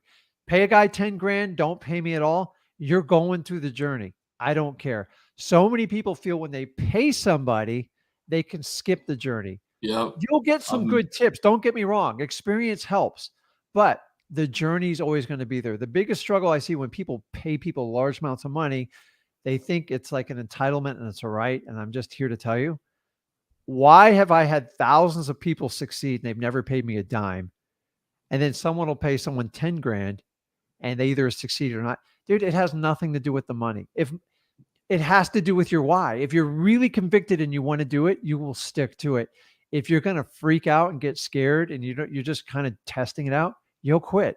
That's the big secret to wholesaling, guys. I'm here to tell you, your why is everything because it will get you through it. And by the way, you got kids? Not yet. Okay. So one of your other whys that you to add to it, think back when your parents raised you. And listen, our parents loved us. Like, it's a different world back then. Yeah, my father actually passed when I was 2. And like I actually had one of the best milestones in my life. I was actually able to get an insurance policy on my fiance. So that way the next generation won't be affected by the lack of loss like I was, because my mother is a single mother. And so we had to like literally like walk down the street to get food, and it was just like a huge humbling experience. And now I'm 25 and I'm like, oh, it's actually, there's more out there. And so that's where I'm at. You're so young. And honestly, I think today going forward is some of the greatest opportunities to do wholesaling.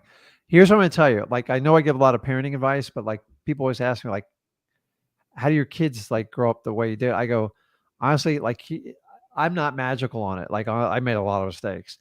Number one, your kids watch what you do. They're more impressed by what you physically do in your actions or as what you say. So if you get on like that preaching platform, like I'm going to say something here. Okay. I spent my entire childhood of my father taking me to church every Sunday, and I watch what happened in church. And then I get home, I'm like, dude, Dad, like you said this, but you're doing like, and it's your dad, you love him, right? Like, it's like, right.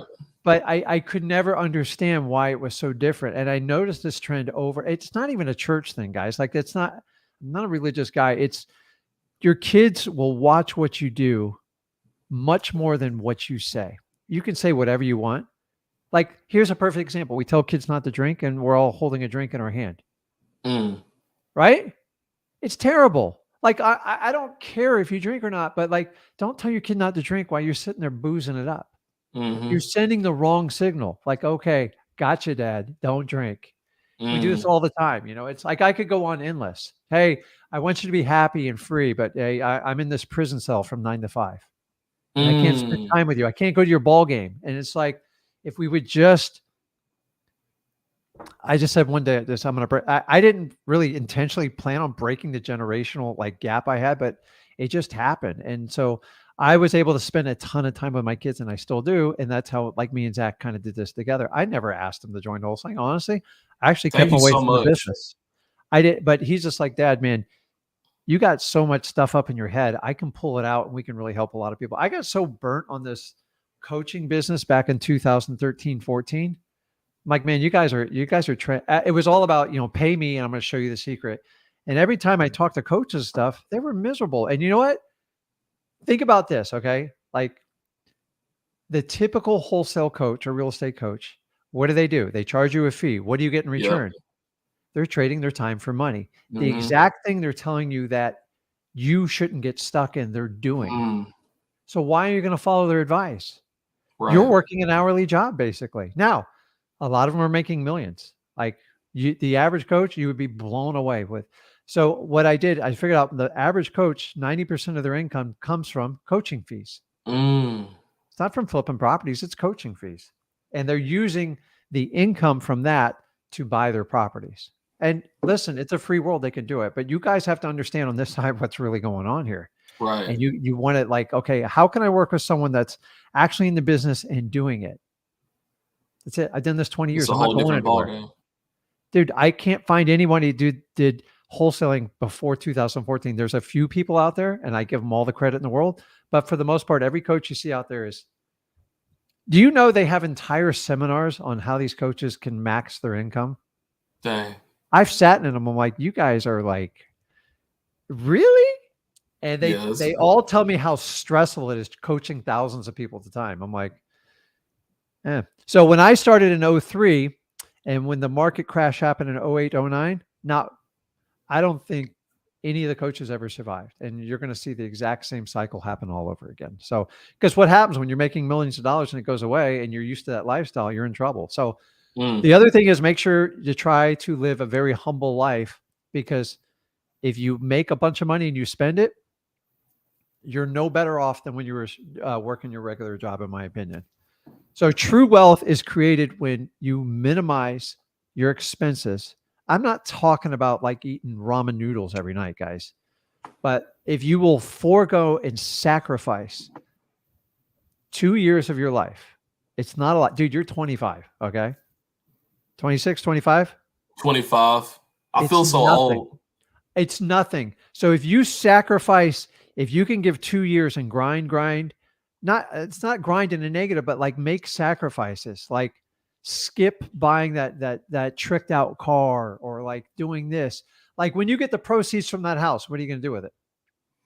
The first thing I would do is my fiance would come out of her job, so that way we could both work on the business full time. Then after that, we would keep doing what we were doing. So don't stop fishing in the pond that provides for you. So we would double down, start making sure that we put money into marketing. Yeah. What I'm also we saying would put is some back. so much of the world you go out and people they think they're buying assets. You're not. You're buying liabilities, and you can never get ahead because people the greatest way in the United States is finance everything, right? Mm. It bleeds you. It has such a cost on your life. I was that guy. I bought everything. I financed cars.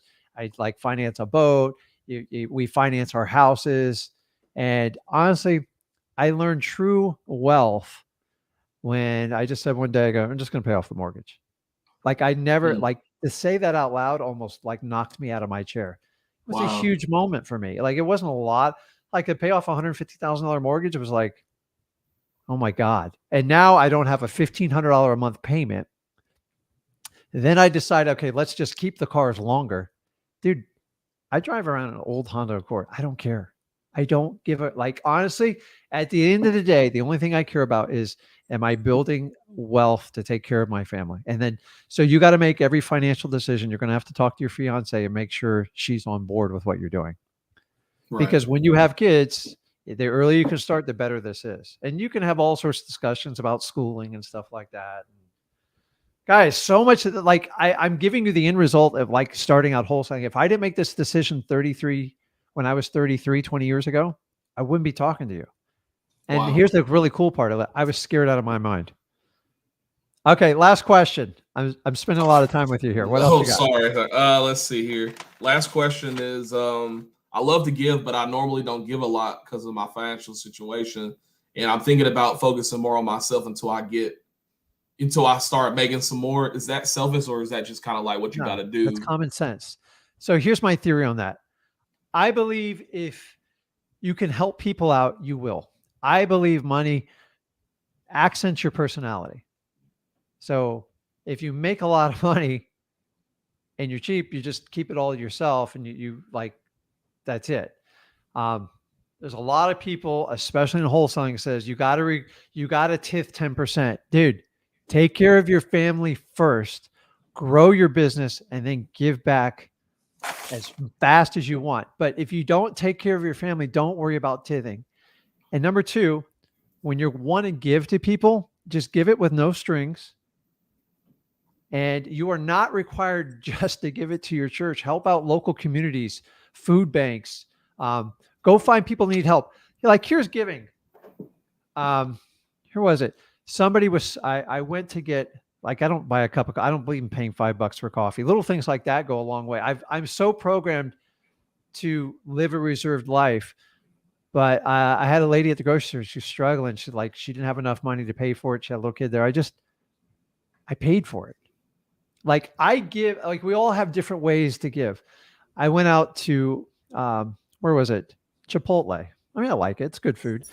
And I was sitting there, and if you ever been to Chipotle, the tables are really tight next to each other. Right. Well, there was a guy, he was in construction. He had his girlfriend there. They had a little baby and she was pregnant. And he's just like, I don't know how we're going to make it through like this month. I don't have enough money to do this. And I'm just like, I know it's rude to like overhear people's conversations, but it's like, I almost started crying. I just like, listen, and like, you're a man. Okay. It's not easy to accept charity from people when you're struggling in life. Right. But I just kind of feel like God put me in that situation. I actually had I had $100 extra in my pocket, and I don't carry cash around at all. I'm like, this is so weird.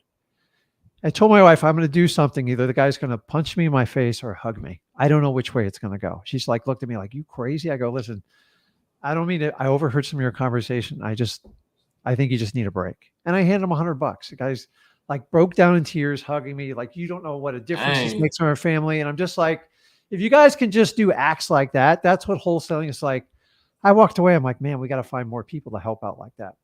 Wow. And if you find it organically, like, I'm going to be honest with you, I'm not a big fan of I'm all about like Salvation Armies and all the different charity, but like a lot of the money goes to overhead. They have fancy offices, they have executive. It pisses me off. I want to give it to the regular person that needs help. Right. And it's up to you to decide that. Nobody makes that decision other than you. Anybody who tries to force you to do it when you're struggling yourself, listen, if you saw somebody struggling or something like that, you would help them out anyway. So it's to me, it's just a human thing. But guys, if you guys are struggling, stop worrying about people pay for coaching programs. They tell you have to give 10% of your income away. I'm like, dude, number one, you don't have a lot of income. Number two, you're not making ends meet now. Dig in, figure it out, get some deals under you, and then help people out during the holidays and stuff. And I like to help people with practical stuff, like buying their kids toys it's a temporary fix, you know? So if I can help you out and just be charitable. And then here's the key to it. Do it anonymously. Don't go seek credit online for it.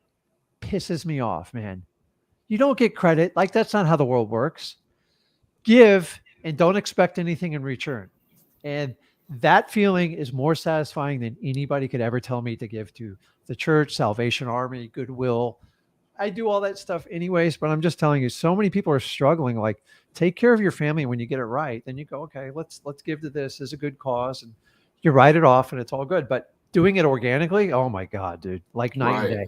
So many people go, you ever see the thing where I over tipped the waiter $300. Here's a copy of the bill. And then they put it on like Instagram and Facebook. Yeah. And they're kind of clout chasing about it. That, to me, that's an advertisement. That's real. You can't have strings to it. The man's looking at you upstairs like, dude, no. That's not the mission. Organic. And so if you think like that, go get your stuff right first, get your family right, get that house sold, get your wholesaling operation, and go, man, we're making some money. Let's put some money in our pocket and go help some people out today. And just wait for it. Because you can't judge a book by its cover. It's hard. And then you decide what you want to do and feel good about it. And that's it. And then it's your decision, as nobody else's. Nobody can tell you how to give. It's ridiculous. So I believe money accents people's personality. If you're good, you just do more good. If you're bad, you do bad. And I can't control that part of it. So use wholesaling as a tool, and you'll do amazing things with it. So thank you so much for your time. Okay, Elijah, I'll talk to you about it. See you. Okay. We're getting like deep philosophical statements today. So, gosh, okay.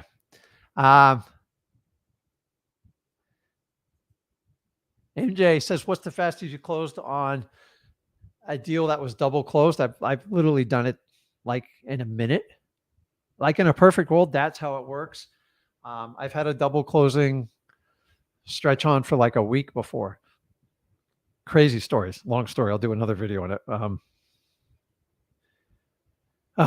Okay. Man, you guys got like me. You got me crying 1 minute and then yelling at you the next. So it's kind of funny. So Lisa says, I liked her comment there. Where was it? Guys, listen, so many times I sit and talk to Zach. I'm like, hey, because we do everything free. Everybody always wants to help. Number one, the best way to help is to subscribe to the channel and share the video with as many people as possible. Number two, go to freewholesaling.com and go take care of your family and take action. Taking action is the biggest step that most people miss in wholesaling. Where's I going? And as far as like, so we've talked about like raising money for a charity. Here's the deal is, I'm not here. I'm only going to, I don't like the word preach. I'm only going to converse with you what I'm really good at. Giving just takes a heart. Okay.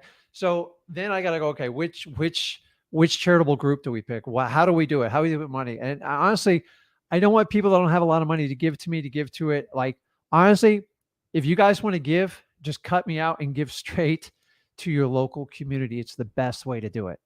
Like, so many of that money washes through. By the time it gets there, God only knows who gets what. So I talked about it. I go, you know what? It's not that I don't want the responsibility. Maybe there's a time and there's a cause that like we can all get together and do it on. But so the best way you can do is grow the community. And then we get to the point where like everyone gives like $1 and we help out. Like we give someone $100,000 that desperately needs it. To me, that's how I would do it. I don't trust giving it up to some company. I don't know what they're going to do with it. So I want you guys to be the caregivers of helping people out. Don't leave it in other people's hands. Just do it yourself. You don't need somebody else to do it. I always tell you, you want to get involved in wholesaling, it's on you. That's how you want to do it. So let me jump on. Okay, Monty, I'm going to jump on you because I missed you yesterday, and I'll jump over to Jeremiah. So what's up, Monty? How you doing? What's up with it? What's up with it? I'm getting deep today, man. Don't take me to the deep end. Because I'm not swimming real well today. So you guys got me tear jerking on probates. I'm talking about like raising kids. Show them what to do. Stop telling them what to do. What can I help you with today? I guess I just got. I mean, I really don't got too much questions. I just need some Rick advice. Okay. But, Rickanisms. I've been doing what you told me to do pretty much. Except driving for dollars. I haven't drove for dollars yet. But Dayton really isn't my market though. Like I'm 30 minutes from Dayton. I'm not really. Yeah, I'm like 30 minutes away from Dayton. So, I pulled a list with like 1,000 or something, whatever on my list though. But I've been calling all day and stuff, and I ain't really been getting much of nothing. But the call tool, I signed up for that. It's like they won't let you sign up for it right then and there. It's like that email, they get back with you. So I guess I'm waiting on that. Or if they don't get back with me by tomorrow morning, probably I'm gonna end up just using batch dialer. But should I just keep doing what I'm doing and just this how I use it? Like, you feel me? Like I just since I started. How long you been doing this for, Monty? Like a week, like 2 weeks now. Okay, dude. Welcome to wholesaling. Right. This has been my 20-year struggle. Okay. Right. The amount of crap I put up this week. So like Zach runs, listen to me. Zach runs our wholesale operations, and I give him guidance. I help him with funding, and I give him wisdom. I got 20 years of it, and I go out and chase monster deals. Now, monster deals, dude. You think the little ones are hard? These people like. So here's a good example. I dealt with someone today. I'm trying to buy multiple pieces of property next to each other. So kind of like how Disney did it. Like, okay, I want to buy this one, but I don't want them to know what I'm buying it for. So I try to put these deals together with realtors, with attorneys, the whole 9 yards. And I get people worth a lot more than me. I mean, a ton of money. Like, and you know what they say to me? They said to me, he goes, you know what, Rick? I don't need to sell that property. I'm not desperate. I'm just like looking, I go, holy crap. I'm going to have to like walk backwards because I'm so used to, like, remember, I always deal with people that need to sell. They have to. They don't want to sell. He's not motivated. Not available. I'm telling you, I had to go, well, I'm good. So I've been struggling a little bit in the higher end market. Now the market's been crazy, but I'm patient. Stuff I've been working on years. I've gotten so many no's. And I finally said, listen, John, I know you don't need to sell, but I know you want to sell. And I just sat down. I go, holy crap, I figured this out. Once I figured that out, I was able to create a financing deal together. I mean, a big one. And I just kept telling them, like, I know you don't need to sell, just sell it to me. Like, what's the problem? And sometimes you have to hear yourself and step out of your body on like how you talk to them. Right. I will tell you, there is a reason. I'm going to shock you right now. You ready? Mm-hmm. There is a reason I play this before we do this.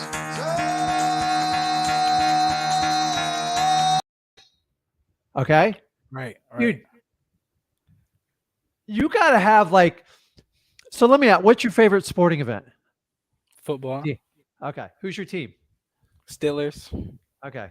Do you get like jacked and kind of pumped up when like you're getting like a playoff game or Ben Roethlisberger, whoever it is coming out? It's You like don't know it's you like don't a make it feel- there a lot.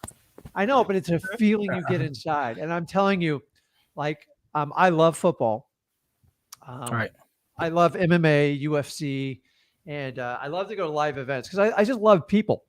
And if you've ever seen, listen, you don't have to be a fight fan, but there's something incredible when two men walk in and get ready to like pound each other's heads in, Right. and they know one's going to be laying on the canvas when they're done. And they all, you know what they all, when they come in, they got a fight song. They're walking down. They're Right. chest Right. puffed Yeah. up. Think of Conor McGregor. Boy, Zach's going to kill me if I share this. When Zach, before like he does like big real estate deals or he has to do something like really big, he'll play the Conor McGregor like theme song. He's just like, I go, oh God, he's playing it. Everybody goes, guys, watch out. And you watch his mental shift. I'm telling you, Tony Robbins taught me this technique. I shared it with my son. I brought him to the event. I brought my daughter, I brought my wife. And we tell her when we're going in, man, we put on the fight. You have to wear it. You got to believe in it. And I'm telling you, it's an uphill battle. I'm not even hiding it from you. I'm not charging you a dime. I'm telling you the truth. For sure. Go get your fight song. I'm not kidding you. You know, I said, Zach, he goes, what's your fight song? So I do like when I want to work out, it's grueling. It's painful. I got a shoulder injury. I'm trying to get through it. And, I play Monster by Skillet because it's like when I go to work out, I go in a mindset. It's like, it's going to hurt. I got to get through it, but the reward's at the end. Right. I do it, but I do the same song when I got to sit down and deal with a guy that's worth $20-30 million and just toying with me. All right. Like you're nothing to me. There's somebody ways bigger and badder that will take you out. And I'm humble to it. Go get your fight song, dude. Cause I'm just telling you, if you're in 2 weeks and you're kind of like, dude, get it. And sometimes you do have to slightly pivot and adjust, but you can't. Most wholesalers constantly change based on what happened that week. Dude, it doesn't work that way. Right. You got to have a plan. You got to have a marketing plan and a budget, and you have to execute it, decide what meeting you're going to deliver, and you got to talk to a ton of people and you get better. You can't skip the journey. There's no right. Facts. There's no way. It's just there's no test I can give you that you can cheat on. So I'm just telling you, man, like, I got to tell you, like, even the funny thing is, like, when I got my first, I got a tattoo a couple years ago. I was like, I was scared to death. Like, I wanted it, but like, is it going to hurt? I'm just like, I kind of went into a fight song and did it because it had real meaning to me. Right. And I did it. I'm not telling everyone to go out and get a tattoo, but like, I'm just telling you, you got to get something that just changes your neurology, like setting. And you got to be able to do it just like this before you walk in. Whenever I do an appointment, I'm deep breaths, hands up in the air. Have you ever been to a Tony Robbins seminar or like checked one out online or? Nah, nope. UPW, I'm telling you, it's all about mindset and what you set.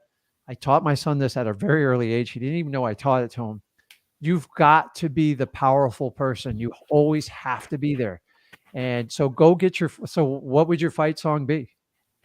I don't know. I don't know yet. It can't be like soft, lovey music. It's got to be stuff to go, okay, man. So if you ever been like super tired and you're like, you got to do something, you don't want to do it. It's like, dude, coffee only gets you so far. Like you got to have a neural connection, and somehow music, and everybody can agree on this live, music does amazing things to like your body. I don't know why. It's just, you get in a beat, just like, holy moly. I learned That's what this. I'm Go to a Tony Robbins event. By the end of it, you're literally I watched Tony Robbins take a group of wholesalers. This was back in 2008 in a small setting, uptight people that couldn't do anything. And within 1 hour, he had every person dancing on the table going crazy. Why? Now, what changed? Just mindset. And I'm telling you, so much of it is mindset. You've got to just get into it because your body language is like, well, I'm not sure. I'm just like, dude, welcome to my world. This is, I've been doing this for 20 years. I put on my fight music and I go through it, man. I just go through it. I set myself up, and I know not everything's going to work out, but like this journey, I'm only going to be better off in the end. So how old are you, Monty? 20. You're, dude, you're a baby. And I mean that in a Right. nice way. Okay. Right. You guys, listen, if you're young, if you're under the age of 25, because you don't have the experience, you have to make it up with your energy and enthusiasm. Do you hear me?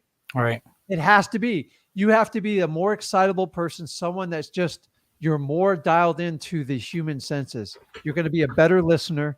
You're going to be a nicer guy. You're going to be a better express yourself, and you're going to spend more time with people.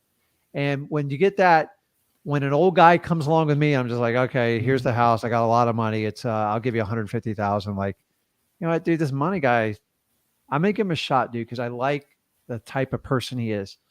My son made a living off of that. I taught him at 16. His number one, he goes, Dad, what am I going to do about my age? I go, what's the problem with your age? I never said a word to you about the age.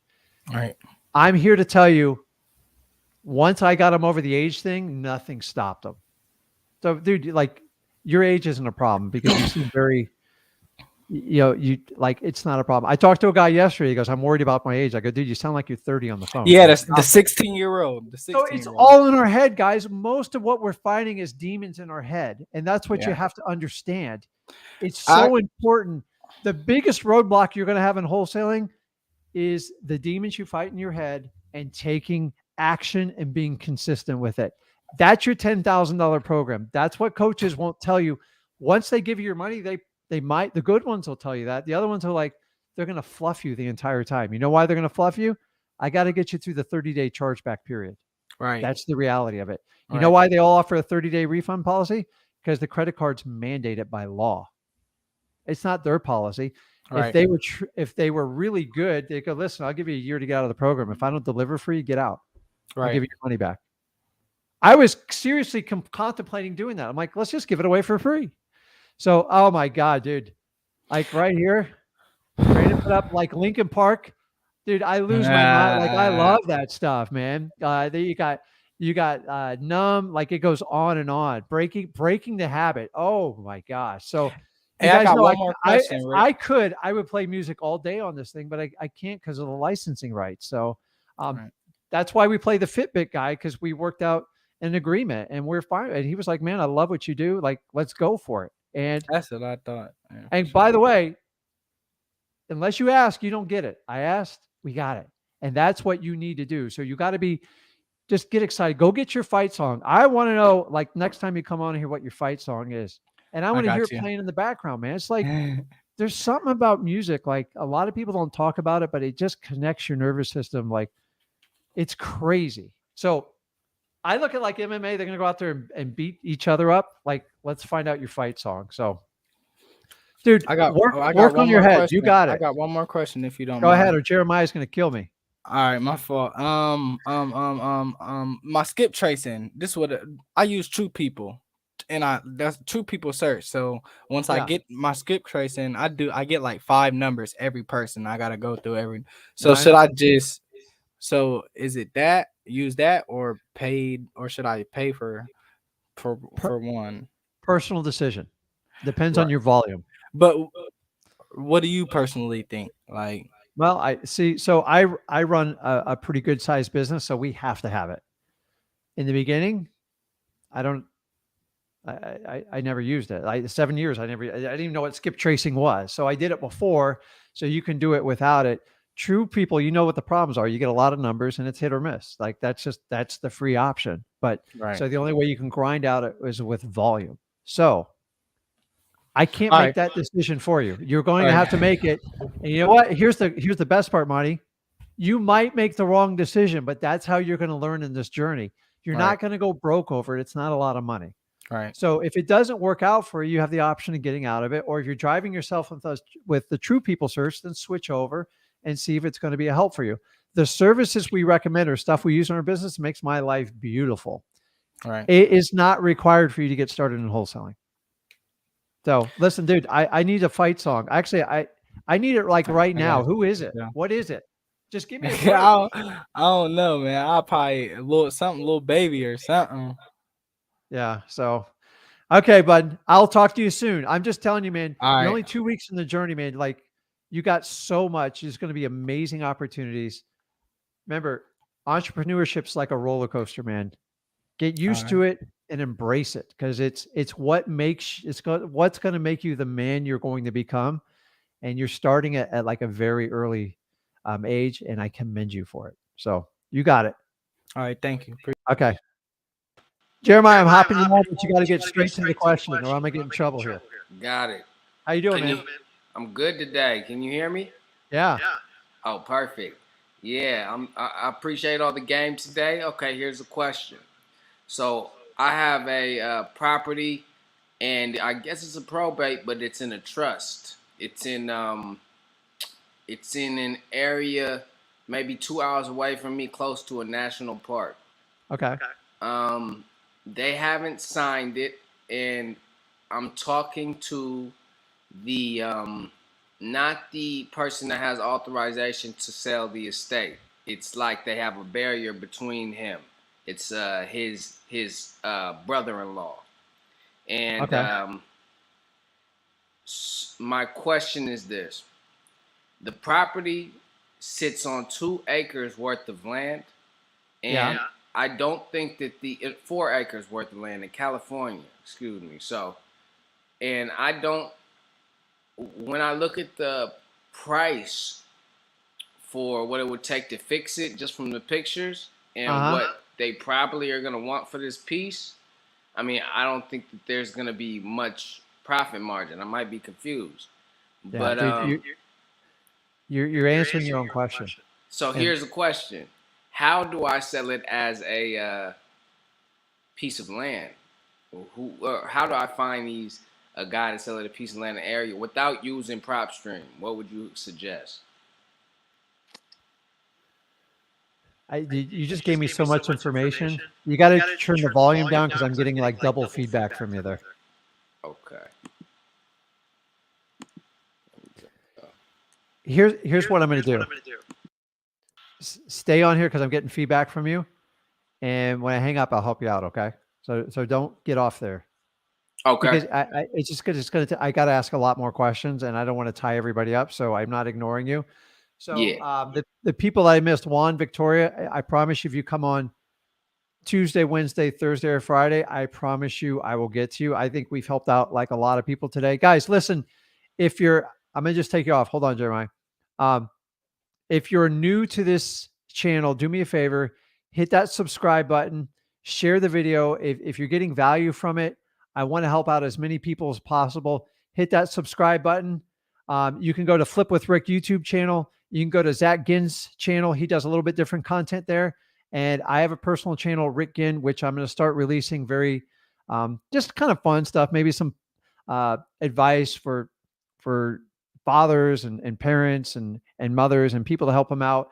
Not everything related to real estate, but just making you a better person. And I want everybody to get financially free. Guys, check us out. Subscribe on YouTube. I appreciate the time. I will be back. I am on every Thursday and Friday. Me and Zach come on Thursday. I do Friday nights, and Zach does Tuesday, Wednesdays. And guys, dude, it was a lot of fun today, man. You guys really, I got to be honest with you, you really brought it today. Guys, if you're new here, go to freewholesaling.com. I appreciate your time. You guys have a wonderful, wonderful weekend, and go Heat Eastern Conference. I'll see you guys later.